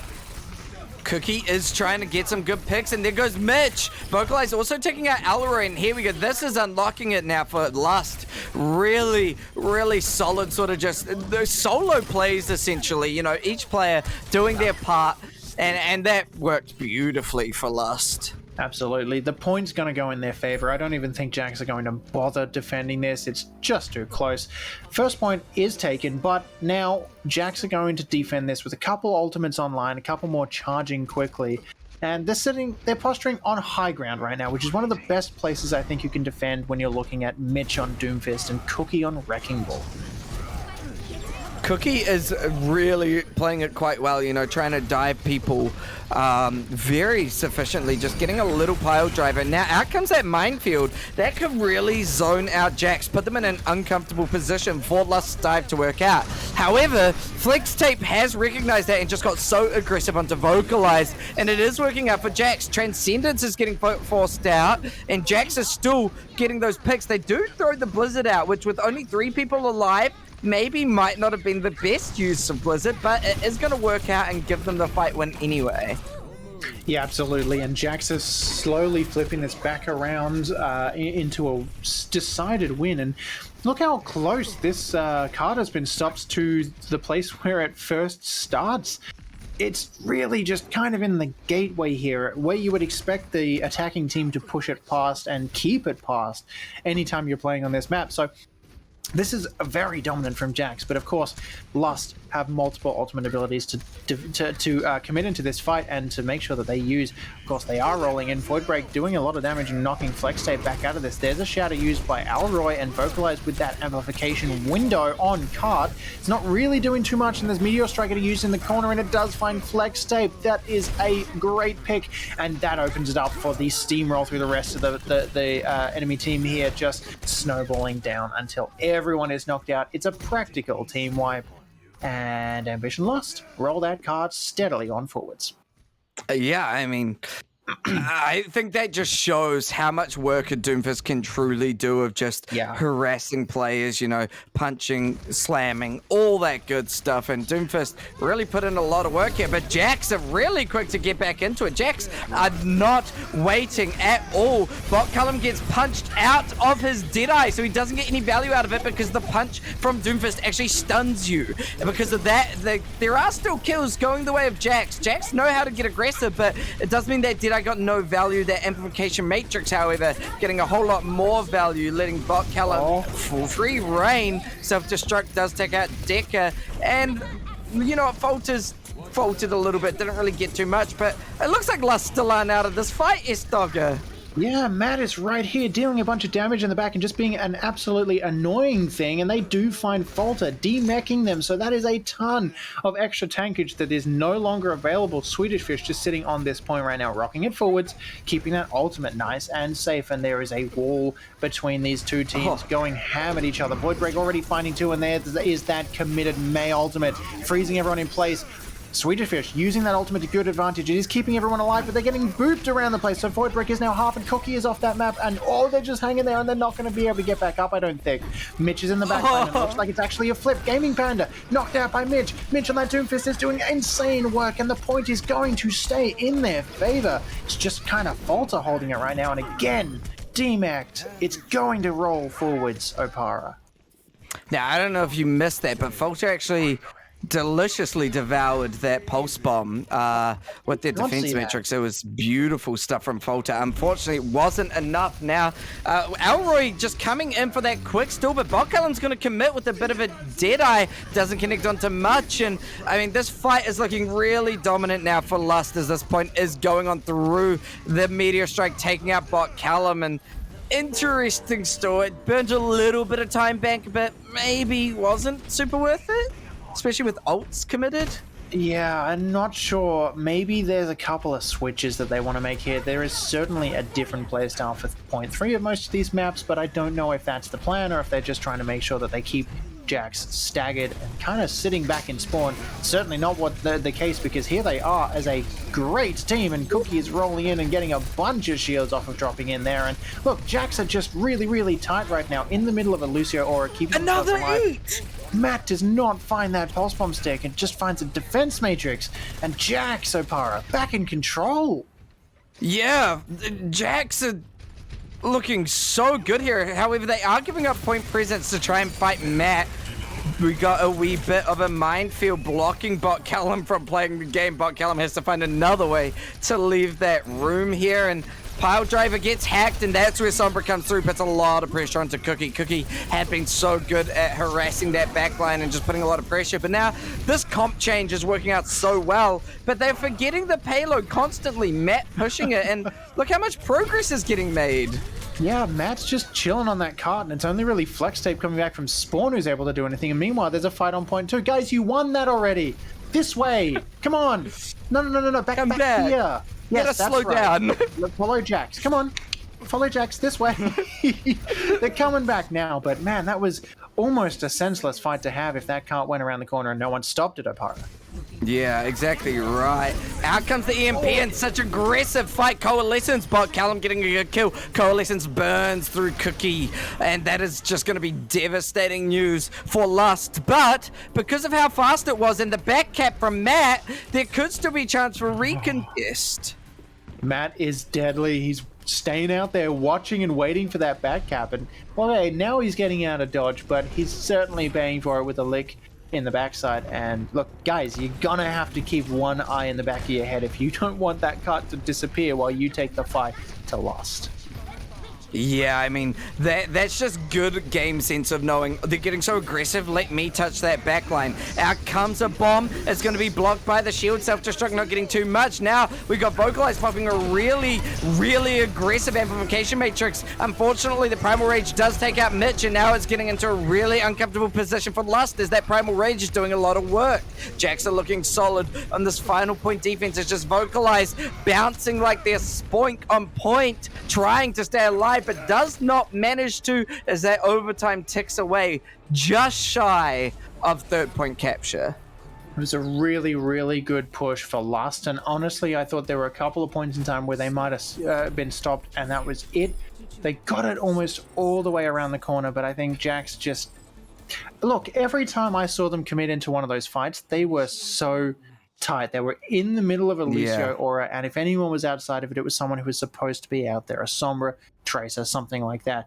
Every time they took that fight into Lust, it seemed to be a spearhead breaking into the armor of Lust, and I feel like that is the main thing that, the main sort of deciding factor for the difference between these two fights. When you have 6 players coming at you as one big fat glob, as opposed to split off that way and you can aim at that one and take that one out before you get any further, makes a really big difference. Jax are proving that they're really good at playing in that way.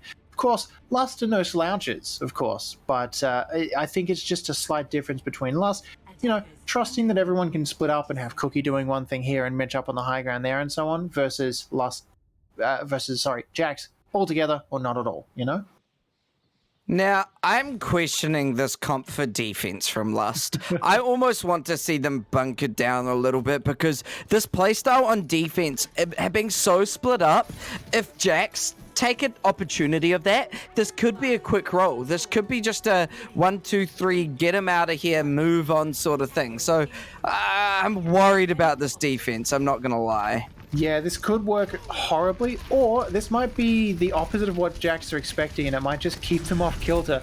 Cookie does try and drop in there, but does get stunned, as a matter of fact. Now Jax turn on him with a vengeance, and it's going to be Jax again, like I said, staying so well grouped here, just dealing a bunch of damage together. Cookie drops in and finds a ton of shields, but it's not going to work too well. Jax are right here in this fight. Void Break, half health and a dream, getting knocked out. Matt, 1 health and a dream. Mitch is in the back corner, quickly getting pushed away by the charging face of Alroy, angry as he comes at him, and Mitch just, yes, last one stuck in the high ground. Opara, this feels pretty strong from Jax if you're them right now, I think. I think, though, this slow stall is actually working out for them, even though Mitch just falls to flex tech. Because they're able to get back so quickly, they will be able to hold it just on time. They got a couple of shy picks by Mitch that sort of managed to keep the fight alive, and now, yeah, you see them. They forced them all the way back to spawn. The scary part is, though, all Jax have to do is the same thing again. Yeah, that's exactly right. A very good point. I thought that was over, but it was not. But Jax are rolling back in, and there are 2 chevrons of 3 finished on the circle off point right now, and they are back right now, Apara. Here they are, on point and fighting. Dominant performance right there as Decker pops that amplification matrix and kills just come rolling through. Minefield on point is going to zone them out a little bit. However, Elroy doesn't care, can just hold that shield up and press W. Mitch now running with that tac visor getting committed, and unfortunately the tac visor didn't get too much. That point gets captured, and now it is just a bit of, you want to get back to your team, Matt, please. Yeah, Matt is stuck in the backline and not going to be there for too long. The entirety of Jax just about are looking at him, and yeah, naturally, Matt is sent back to respawn. Now, of course, there are 5 players for Lust right here, and this might well be a fight worth taking, especially because Tracer can zip back real quick. And look, they are posturing up to the high ground right now, looking like they want to roll their way up here and take this fight as maybe 4. It works out. Vocalize drops straight away. This is an early and messy fight, but Lust are looking like the ones that are going to come out second best. They're back on cart now, and Bot Callum has that ultimate online for Cassidy, but it's actually a bit of a regroup for Lust right here. Both tanks online, forced to shatter, only finding Cookie. Voidbreak low on health. Lust are here. There is a Pulse Bomb committed. There is also a Diva Bomb committed. It D-Max Falter, and now Voidbreak back in mech. This is sloppy, Opara. Yeah, this is such a messy fight, and so much is getting committed. I mean, Swedish Fish now throwing the rally out, and that is devastating stuff here. The Blizzard does come through, it freezes up Voidbreak, but Voidbreak is going to be able to survive it temporarily. I guess the one thing we can talk about this stagger is just the fact that the payload is making little to no progress. Matt and Vocalize now putting in a bit of work. Mitch coming through to finish it up, and wow, Lust actually managing to hold that. Well played. Honestly, yeah, I can see it happening, but I thought Jax were going to roll through that. They looked like they were winning that fight. Really well played to Lust, and now they have positioned themselves on this high ground. Mitch with the ultimate online, Sweetie Fish with the heal orb on him. Jax rolling their way through, again, really well grouped. They're leaving that car behind, so you're making a certain type of commitment in taking this fight, and I think Lust are going to try and pull them apart in the middle. Yeah, I mean, that's exactly what they're looking for, and the sleep dart actually kills Decker, but the shatter comes out, and that is a dominant shatter from Elroy, taking out both supports. Pulse Bomb just D-Mix Falter here, and the sound barrier interesting considering the fight isn't really a fight at all, but I guess it's something. Now we're just going straight back to the payload, following Elroy with a good charge. That Wrecking Ball putting in a lot of work to stop this payload from making any progress, and that's what this comp does. This comp just comes through and staggers out the payload. Make sure your time bank does not exist, and that's what they're looking for, and it is slightly working.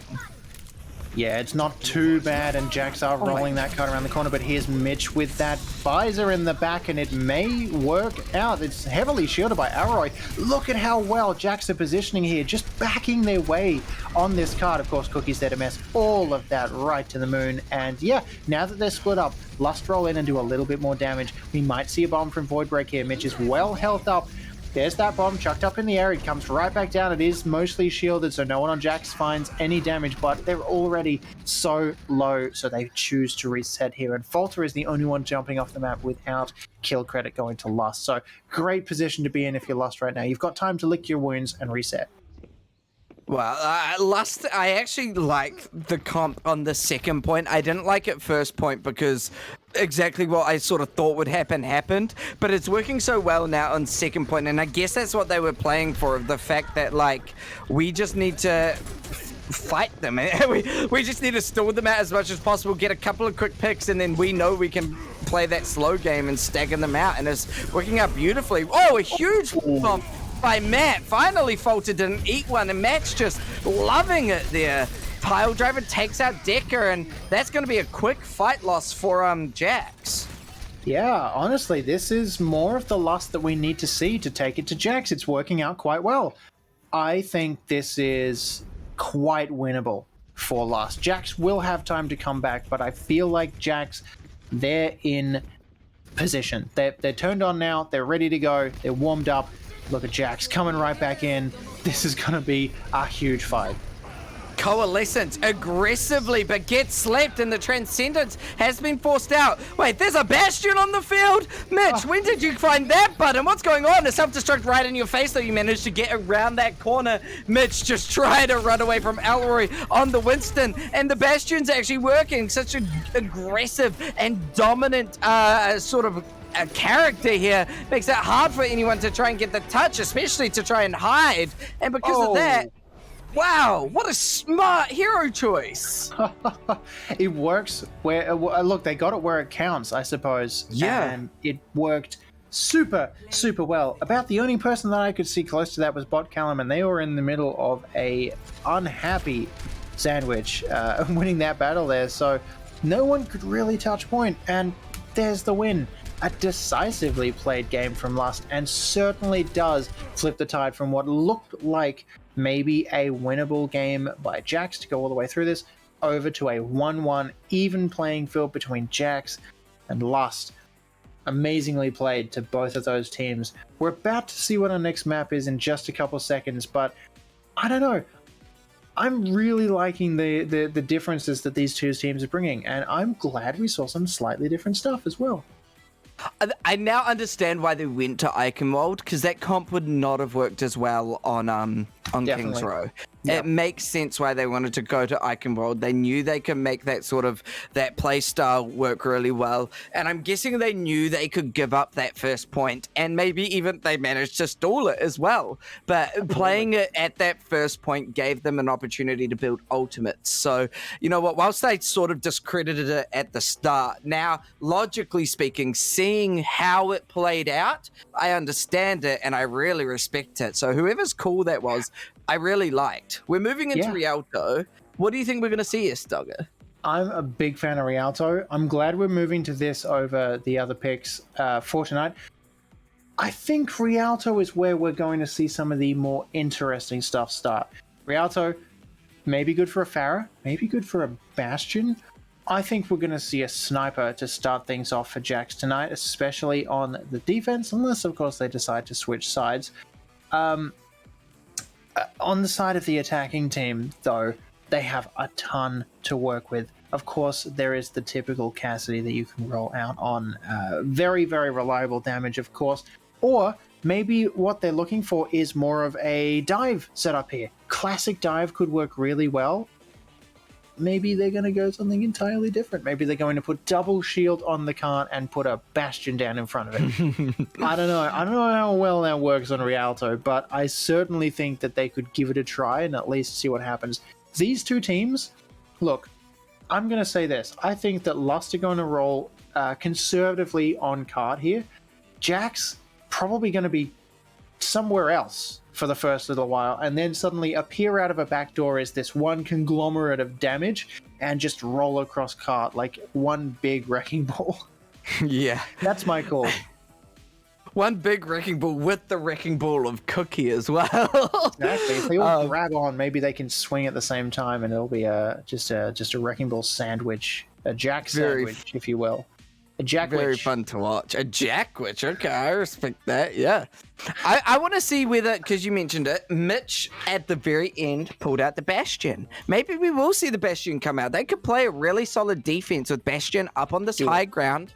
I could see that happening. It all comes down to how confident Voidbreak and Cookie are of running something like Orisa Sigma. And you never know. They might want to do it. I mean, it's interesting because Cookie and Voidbreak listed Winston Diva, but so far we've seen a lot of Wrecking Ball Diva. So interesting to see that they make that decision, but it really shows us that they like this dive play style. Absolutely. It does look like Lust are going to start on defense, just so you're aware. Yeah, we're going to get a team swap coming through. So anyone curious, have a look at the top of your screens. Things will be flipped up. I'm always confused when that happens, so I'm probably going to point at one person and suggest they're another one, but that's okay. I've got my little guides here to make sure I get it all right.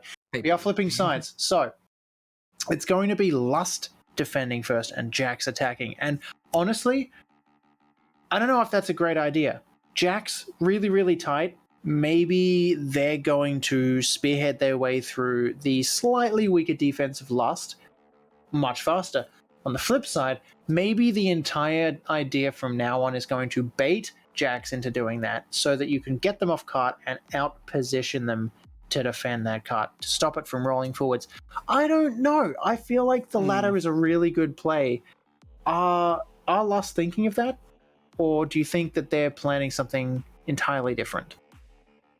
It may just be that they know they're a better defensive team, so they want to set their victory standard wherever they want to be. Maybe they know they feel they're more confident in defense than attack, so they can say, okay, let's set where we have to go, and then mentally I know, okay, this is the place I have to push it. I don't have to go all the way to the end. I just need halfway through second point, and we can easily do that. That a lot of teams tend to have that mental play style of just, we want to set our win condition. And then the other half tend to be, we want to be able to say we push it all the way to the end and then make you struggle to Absolutely get through us. Yeah. Look, it's tougher, but at the end of the day, even if you stop the cart, slightly past point 1, it doesn't really matter as long as you know that you can hold that and push to it reliably each time. It takes a lot to be able to make a commitment like that, I think, especially against a somewhat unpredictable team like Jax. Playing super, super strong and certainly moving very fast. I struggle to see who is where in Jax when they're just this ball behind Alroy. So, might be a great call, might be a bit of an unfortunate call if it ends up not working out too well for the defensive Lust. Either way, we're going to roll into the map in just a sec. Now, Rialto, a bit of a favorite of mine. I do like the look of it. Is there anything in particular that you like personally about Rialto, Aparo? Just out of curiosity. Oh, well, I love Rialto purely because I play Lucio and I like to boot people. So hopefully we see that. And I want to, speaking of Lucio, I want to talk about the critical importance of Gaming Panda for Jax, because Gaming Panda has been playing that Lucio, and Gaming Panda's speed boosts have essentially been what helps Jax run over Lust so well. So it's really crucial that Gaming Panda is on top of their game as this Lucio, and it's been working out really well. However, now it is going to be a comp change up as we're seeing that dive playstyle, which puts Gaming Panda on their preferred hero, Brig. Yeah, I wondered about running dive on first point, or maybe dive even defensively on first point. This from Lust feels really good to me. This feels like the way you would want to defend Rialto. Yeah. Jax. Look, I gotta say, Apara, I like this. I think this is the way for Jax. The faster you can play, the better as a ball. I think it should work out. And yeah, I'm not sure I like where they're posturing, but once they get onto this cart, find where Lust are holding, and then jump on them, could well be all over. Yeah, this is gonna be interesting to see how Jax take it here.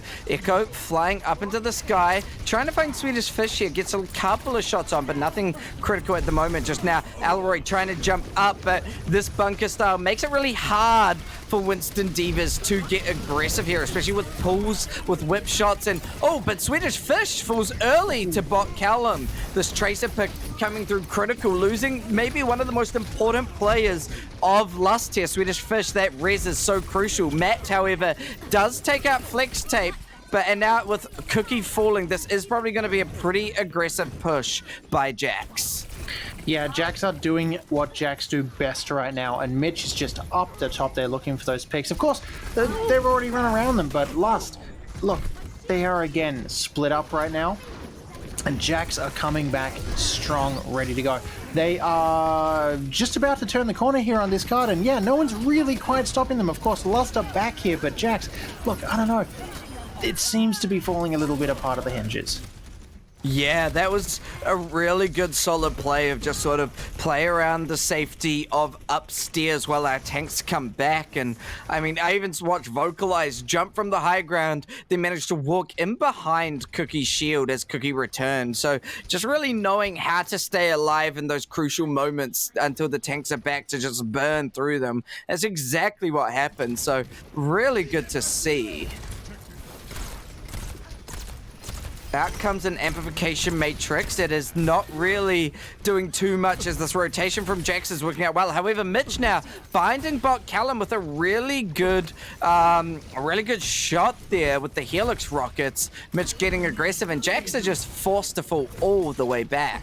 Yeah, and that's a smart call from Jax, I think. Get the heck out of dodge before you take too much damage and reset. 2 minutes just under now, Apara on the clock, and they have some ultimates to work with. So Lust got to play smarter, not harder right now, and make sure that they stay on this card and defend from a safe place. Look at where Jax are going right now, Apara.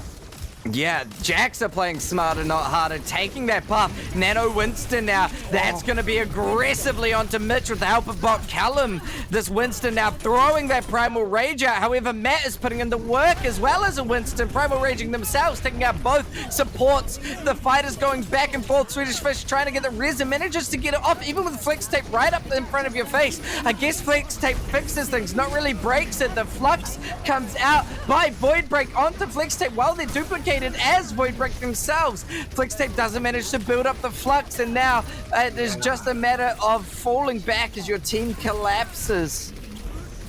Yeah, that's right, and that is a good call with a 60-second timer left on the top of the clock.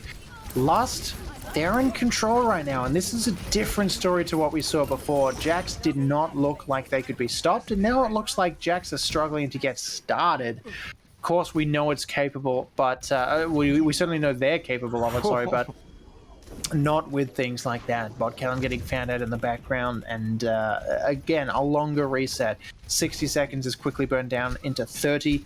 Look, Para, it's kind of last fight territory right now. Yeah, this is desperation hours, as I like to call it, for Jackson, with Decker falling to Cookie early.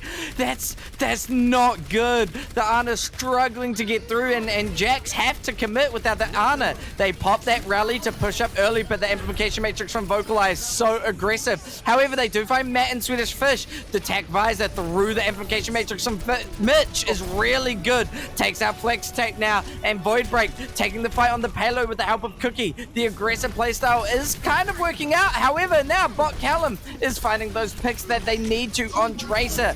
Decker falls again to Vocalize. The Holt gets Gaming Panda removed, and the Flux picks up Bolter. This is not looking good now. If you're Jax, this is scary stuff, especially with the duplicated Winston on payload. Overtime ticking away, and Lush showing us how good they are at defending. Wow. You know, you pretty much, well, I guess we kind of pretty much worked our way around to saying exactly this right at the start of Para. Defense, if you get to set your clock and define where you want to hold and say, look, I know I can hold it here and I know I can push it to this spot every time, so bugger it. Screw the rest of the map. We're going to stop right here. That is exactly what Lust have done right here. And that spot right there on point number one, not even around that final corner. That's the entirety of the map from now on. And Lust only have to go that far.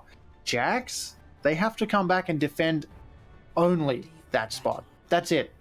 They can't let it go through to point two. They can't, afford to reset a whole bunch of times. They can just stay here and do their best. This is a super, super strong place for Lust to be. And now, yeah, Jax rolling out with a really, really safe composition, I think.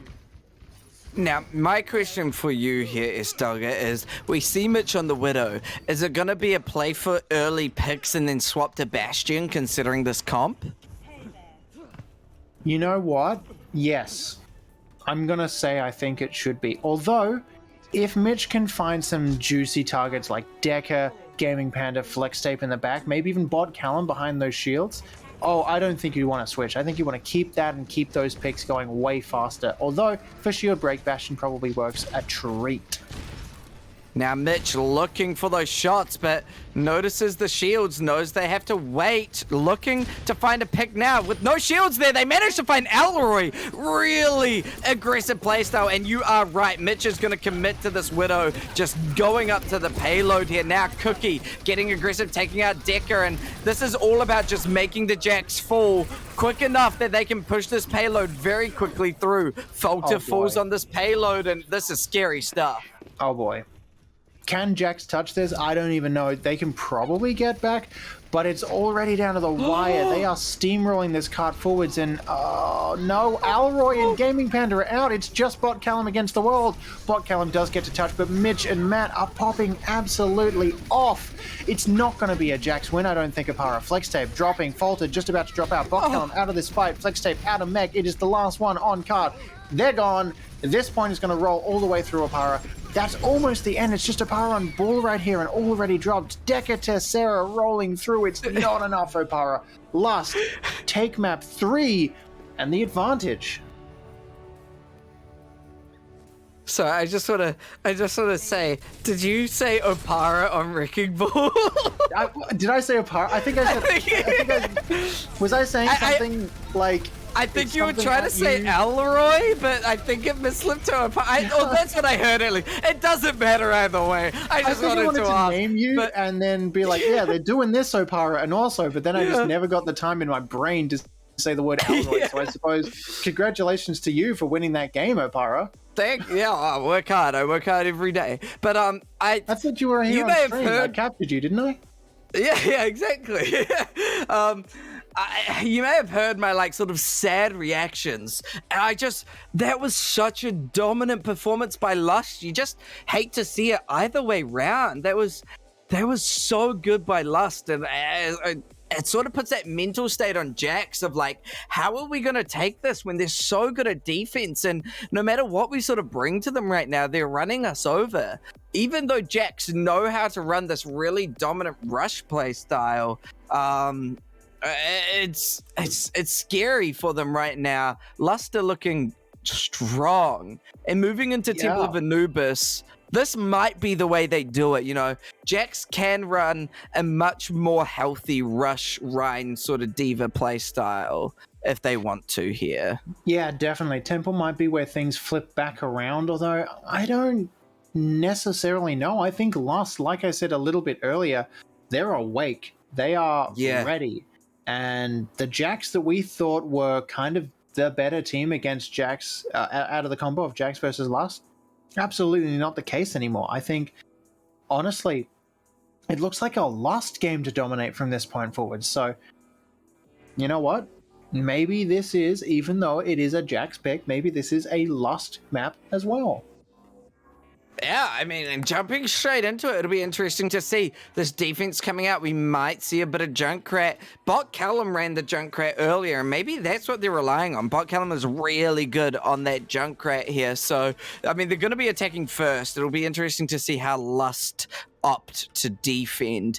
But maybe it could go the way of Jax if they do run that Junkrat on, and maybe just really quickly roll over people. Yeah, Junkrat's a great pick here, especially to damage your way in through the first part of this map. Lots of thin choke areas to just choke bombs in, just stop anyone from being there. Really good start. It's a classic though. Mitch on defense is running Widow. There's such an enormous sight lane all the way down from that top back high ground straight across practically to the attacker's spawn. Why would you not take advantage of it? And they are absolutely going to. Now, I don't see a counter right now for the side of Jax. No, it looks like, if anything, they're going to want to opt to try and dive Mitch, maybe. Flex Tape might get removed pretty early if Mitch is looking at the right location. And instantly notices Flex Tape. Flex Tape managing to hide from Mitch's shot for now, however. And it is just going to be that patient game of let's see who gets that first pick. But with the capability of stunning and booping back Alroy, and Alroy is taking so much damage every time they peek, they're just not able to play because of all of this poke. And it's a hard push. It really is. Yeah, I don't know if there's a way to jump in on this. You certainly have to commit very, very quickly and very, very well, I said that wrong, but ready to deal damage was what I was thinking of in my head. And I don't know quite that Jax are ready for that. They're certainly able to do this jump, but already they're jumping and doing a bit of a split.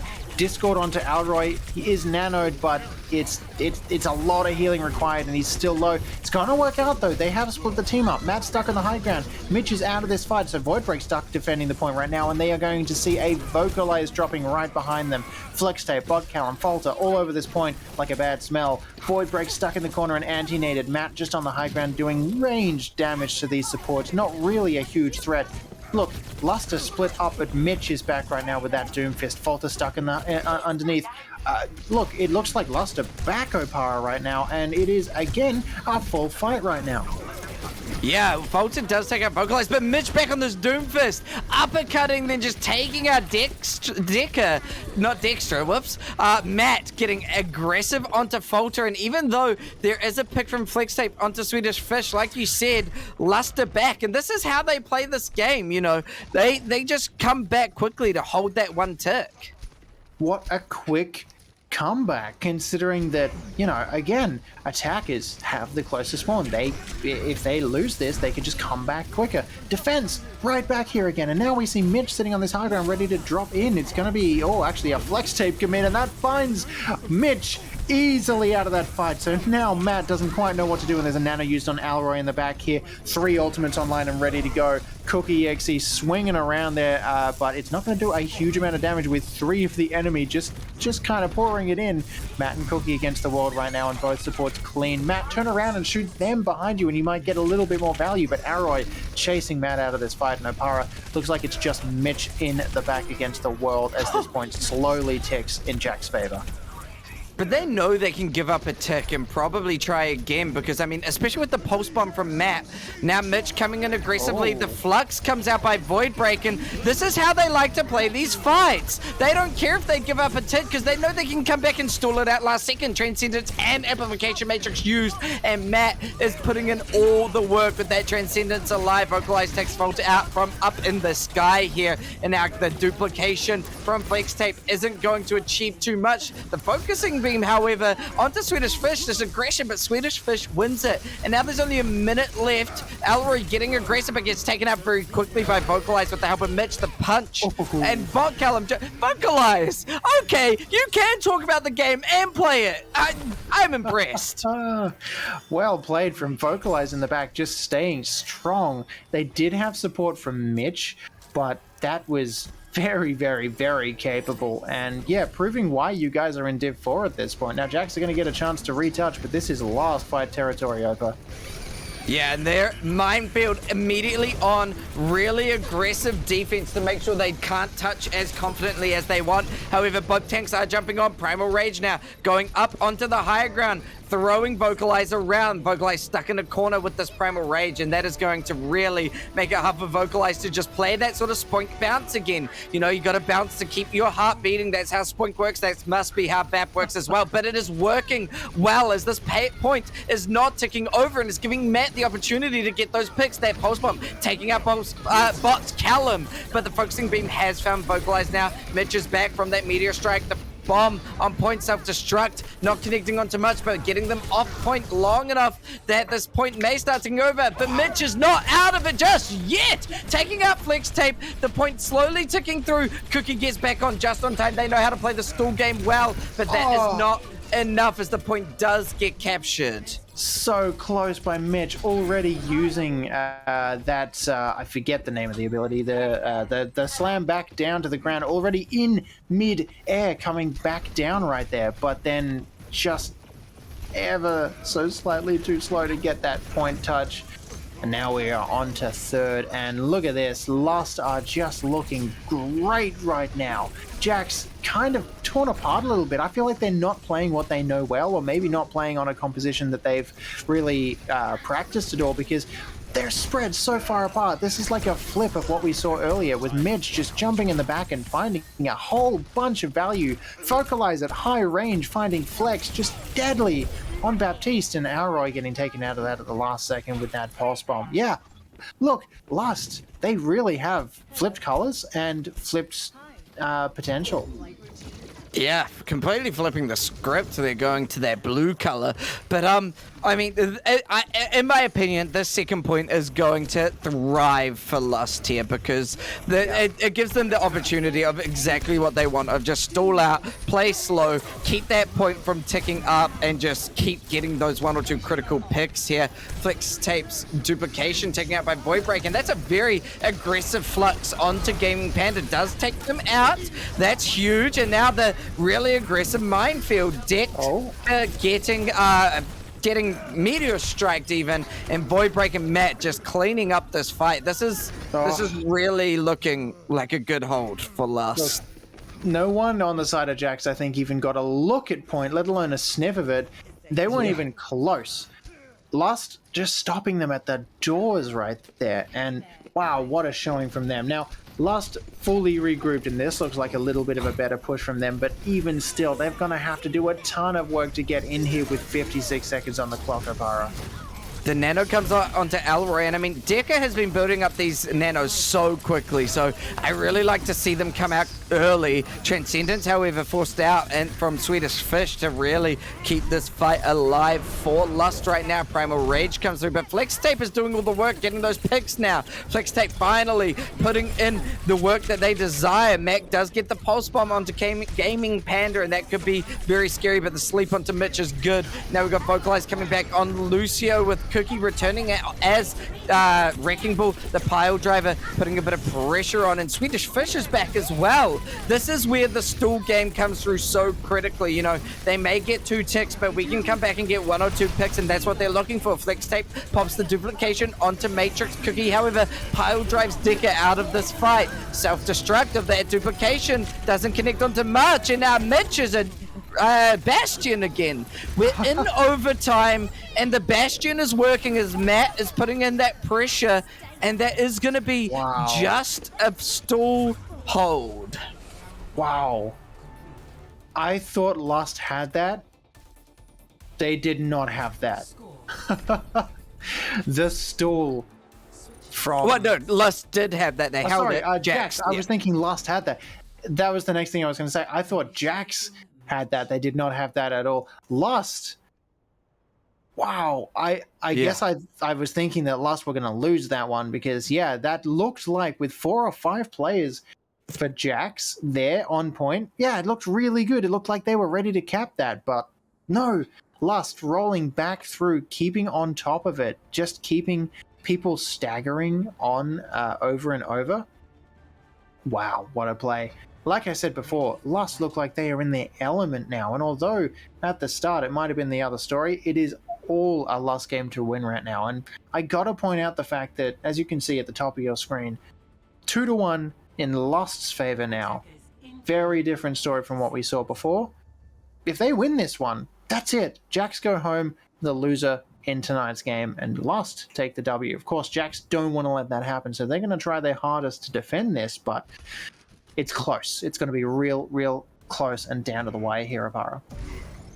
I'm glad to see Bot Callum is on that Junkrat. I sort of expected to see it, and I'm happy. I like when I say things and they happen. That's the moral of the story here today. And yeah, now it just comes down to, let's see how aggressively Lust can push in. Because there isn't this Sigma Orisa first point hold, we can see Lust push in much quicker than Jax were able to on this first point.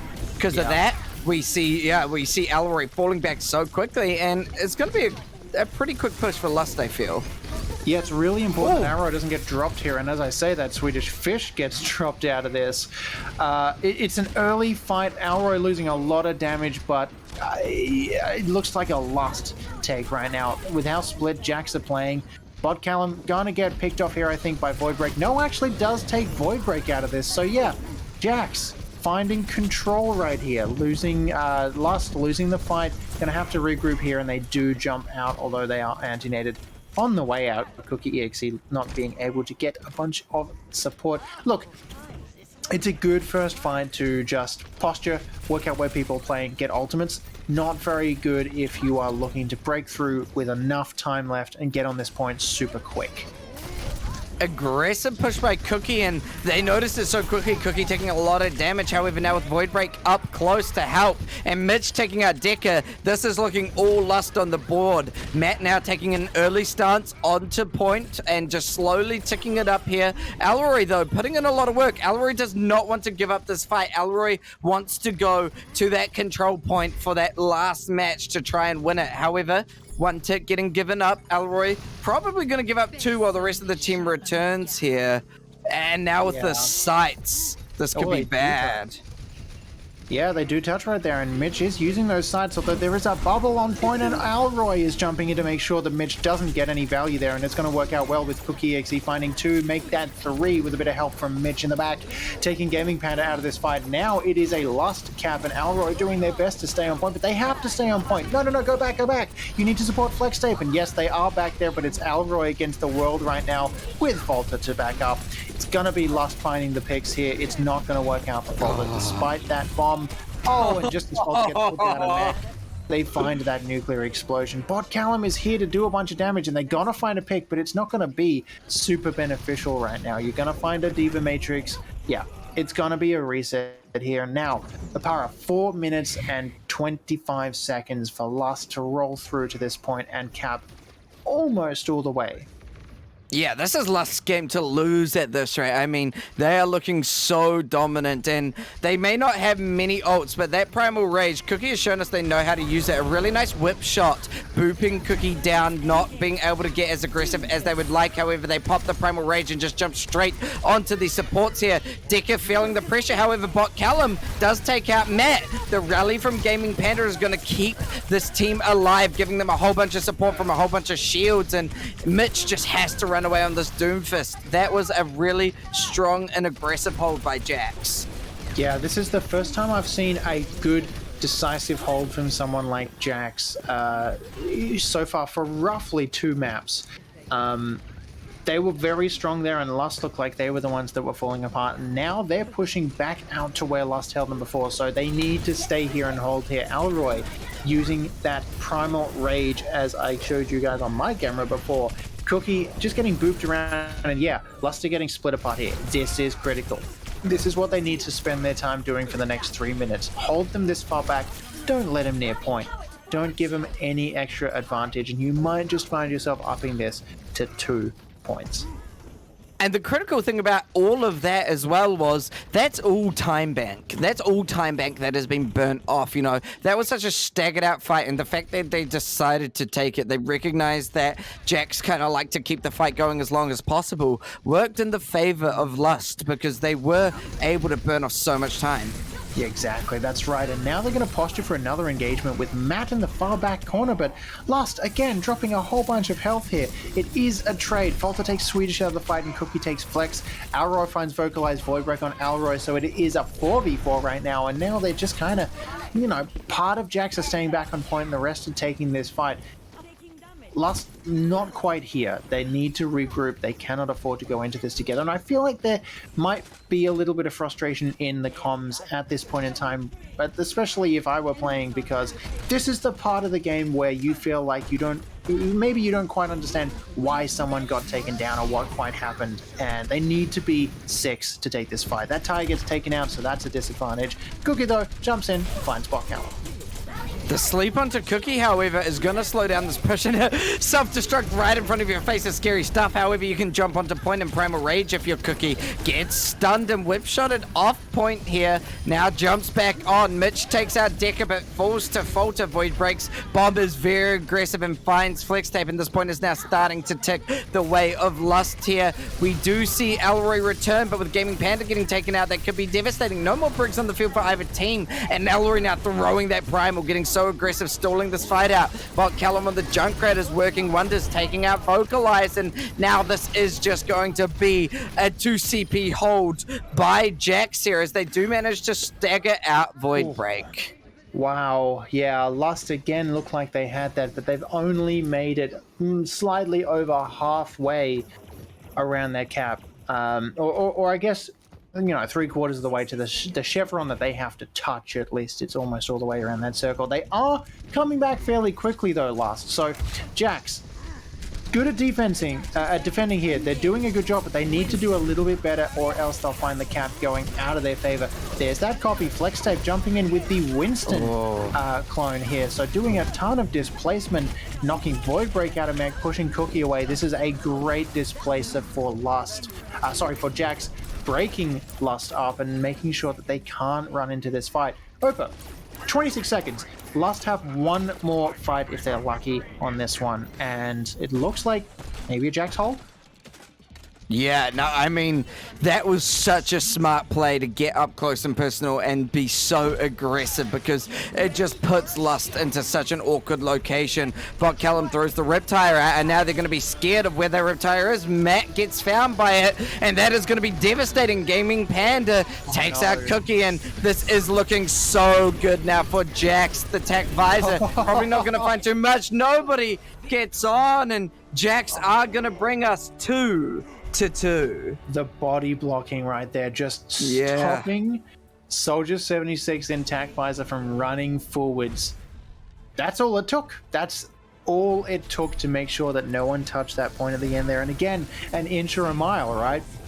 It took them all the way to the end there, but all it took was just keeping Soldier away from point for that moment. Overtime stopped. Jax, couple picks at the start there. That's it. That's all it took. They take their points up 1, and that means that we are now 2-2 on both sides of this. We might or might not go all the way tonight. We're going to roll on to Control next, and we are going all the way tonight. Yeah, we are at all the way. We have made it right. to all the way. I haven't quite mentally caught up yet, I don't think. We're 2-2. We do have a tiebreak on the end there, but this is final map. You can't tie Control. Yeah, it's impossible to hit that tiebreaker, which is nice. Nepal for our final Control. I mean, Jax looked way better on the Control map, and Lust don't have something to defend here. So this could look in the way of Jax for this final fight. Ace Jax knew they had to win Temple of Anubis. However, Nepal does allow for that play style that Lust have been running, that Wrecking Ball, that Diva, that sort of dive, stall it out, stagger it out, get a couple of picks, win the fight. Whereas Jax, they like that rush style a bit more, and maybe it might not work out for Nepal. It's all down to conjecture really right now, but if history repeats, then Jax should take Control. That's right. Yeah, I definitely had Jax pinned as the Control favorites at the start of this, and at this point in time, look, that trust has definitely been burned back a little bit, but maybe Control is where Jax do their best. It's a very different beast to any other map type, and I'm struggling in my little old nut brain to try and work out which one might take this here. Jax definitely have Control advantage, I think, from what we saw the first time around, but Lust have shown us again in these past couple games that they can decisively beat Jax. So I don't know. I guess I got to commit to a call. I'm gonna say Jax take Control. What do you reckon? I mean, I'm gonna let you take that guess. I'm not one of the people that do the predictions and risk all my koala points there. So I'm gonna keep the prediction in my brain, and then whatever wins, say, oh yes, that's what I thought. But to be devil's advocate, if you're going Jax, I'll go for Lust. You know, Lust have done really well, and Control, one thing that makes a good Control team is knowing how to continue to stall points, and Lust know how to stall points. So if they can perfect that, if they get early capture, perfect the stall, they could be looking pretty. So if they do it, they'll take it. Absolutely. Yeah, I have a feeling that throughout this one, Lust have shown us that they can beat Jax, whatever Jax bring at them. It's just tempting to work out whether or not Jax have Control advantage, and I'm like 52 to 48%. It's hardly much, but I have someone here who wishes to agree with me. So Winston has put his money behind it being a Jax win on Control as well. So I guess he's going to lay here. We're going to get started. We're going to roll into Nepal. Let's see what map we start off on here to see just how this goes. let's see what these teams want to start with as well. We're on Shrine? Sanctum. I always mix up Shrine and Sanctum. I'm the worst at this. I don't do good with names anyway. We're on Sanctum. The Boops. Hog and the Boops. Maybe there's a Boop. We go do Boops. I'm surprised Cookie's not on the Wrecking Ball. The Wrecking Ball can kind of really roll them through, but we do see Hog come through by Void Break. And maybe. Yeah, the Holt hook, the pulled pork is still a comp. It's never not gonna. Well, I guess Overwatch 2 it won't be a comp, so I take back what I was about to say. Very true. Yeah. You may as well use it until you can't. Maybe they move Roadhog to DPS. Is practically what he is at this point anyway. So yeah. Maybe they move Orisa to DPS in Overwatch 2. We're talking about Blizzard in Overwatch 2. I couldn't tell you what they're gonna do. I can tell you that we're about to roll out here with these two teams. And look, I see Matt on Tracer again. I see Alroy on Winston. And this looks like a pretty significantly different composition for both teams. And look, Jax rolling their way all the way around the outside as a bloody bundle right now, Apara. Jax is so good at pathing. That's one thing they've been consistently good at, is taking good pathing. The boop onto Void Break doesn't throw them off the map, but Botcallum can walk over Cookie EXE and then find Vocalize. 2 picks to the side of Jax here, and that is going to be just a dominant destruction here as they roll on through and finish off Void Break. Yeah, that's a good first play, and I like the dive here better than I like the composition rolled out by Lust. And I think they agree with me because they're also switching this too.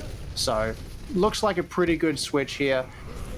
Matt staying on that Tracer, I like that. They did just Pulse Bomb. Gonna work pretty well. Jax jumping in on a weak Lust right here. Swedish Fish is staying alive right now, but Cookie EXE dropping, Swedish Fish now dropping, Botcallum finding both of those. So that's a little bit of an advantage for Jax. And yeah, all of that point cap has gone back. 25% still ticking. Yeah, Jax, look, rolling all the way to spawn at this point in time. Just in control. Oh my gosh. Maybe my prediction... Maybe my prediction is a bit of salt. It's a bit early to call it, but maybe.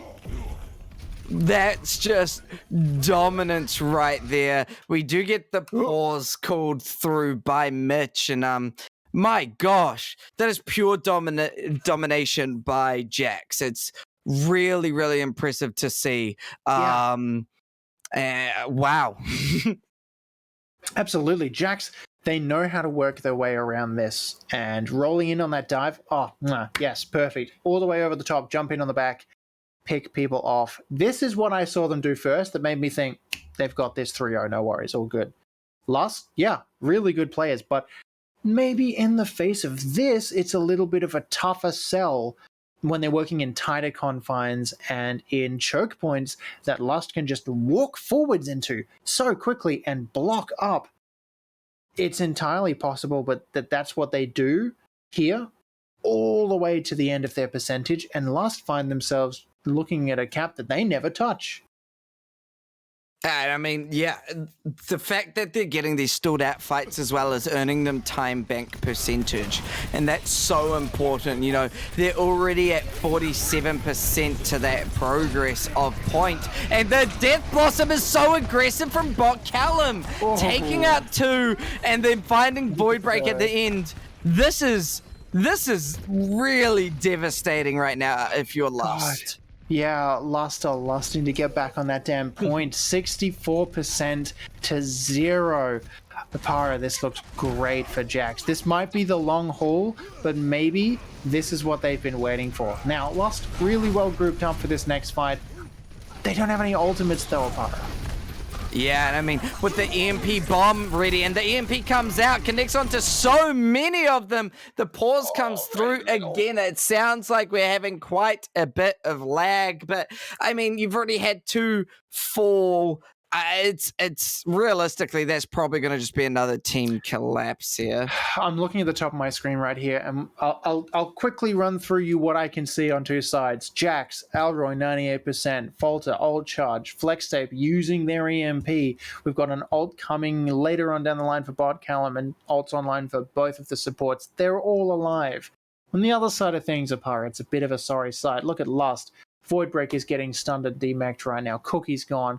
Mitch is hacked. Vocalize is hacked. Matt's here. Swedish Fish is out of this. This doesn't look great for Lust. And look, 85%. This is final fight territory.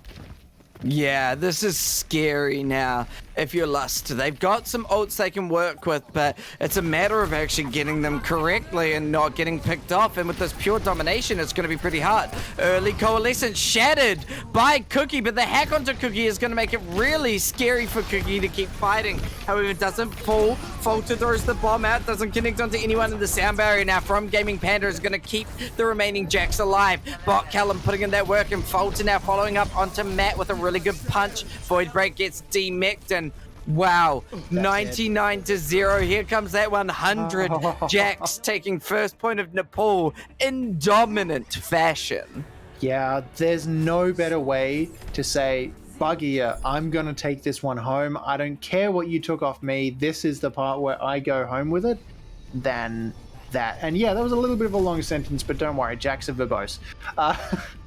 Controlling control like this, there's a fine art to it, and Jacks are doing it super well. I think the key, they're focusing on taking these fights to the team, and someone can just bugger off and cap point later on.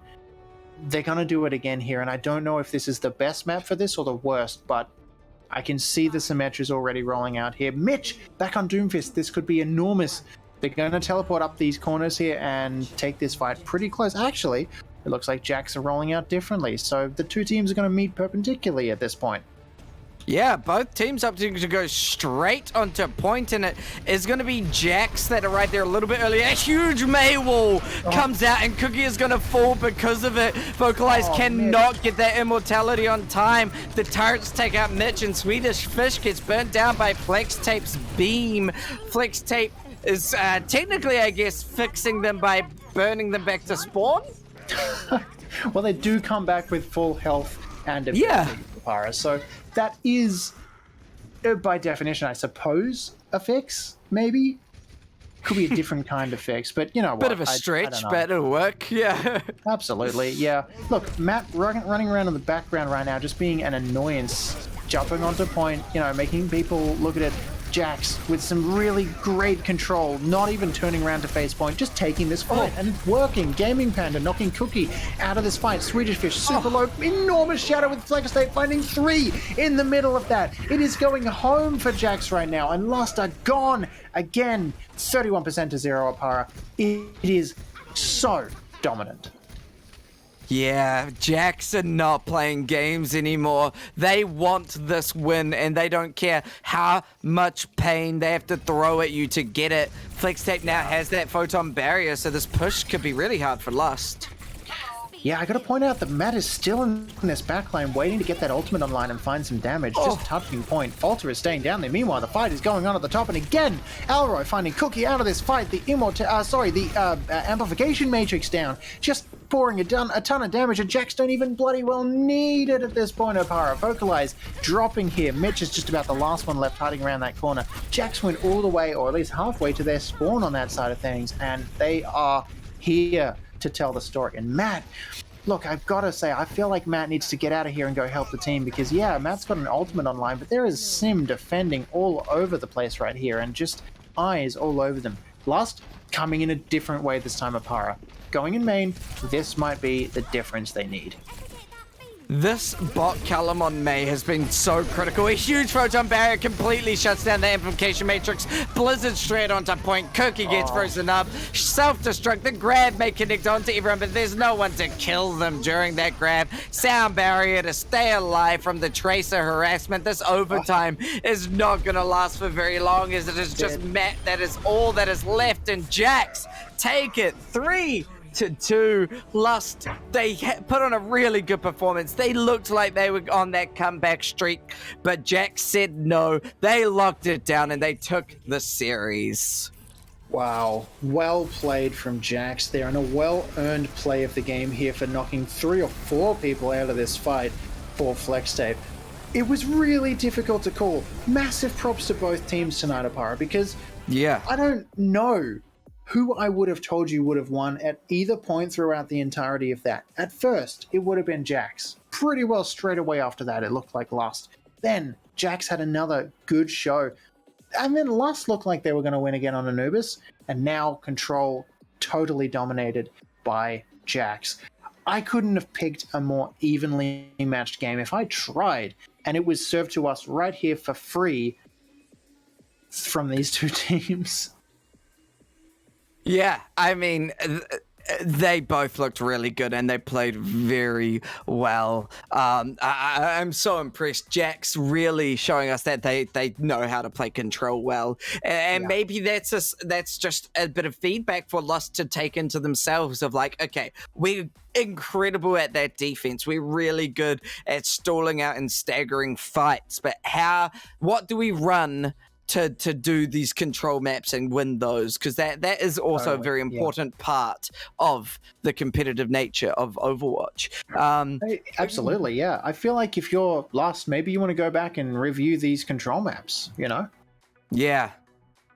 I think that's the cool there is just, how can we improve our control maps? How do we make it so that we can just take that first control map and then be really strong on the defenses of payload and hybrid there. But I mean, all in all, both teams put on incredible show, and I had a blast. It was great casting with you, Papa.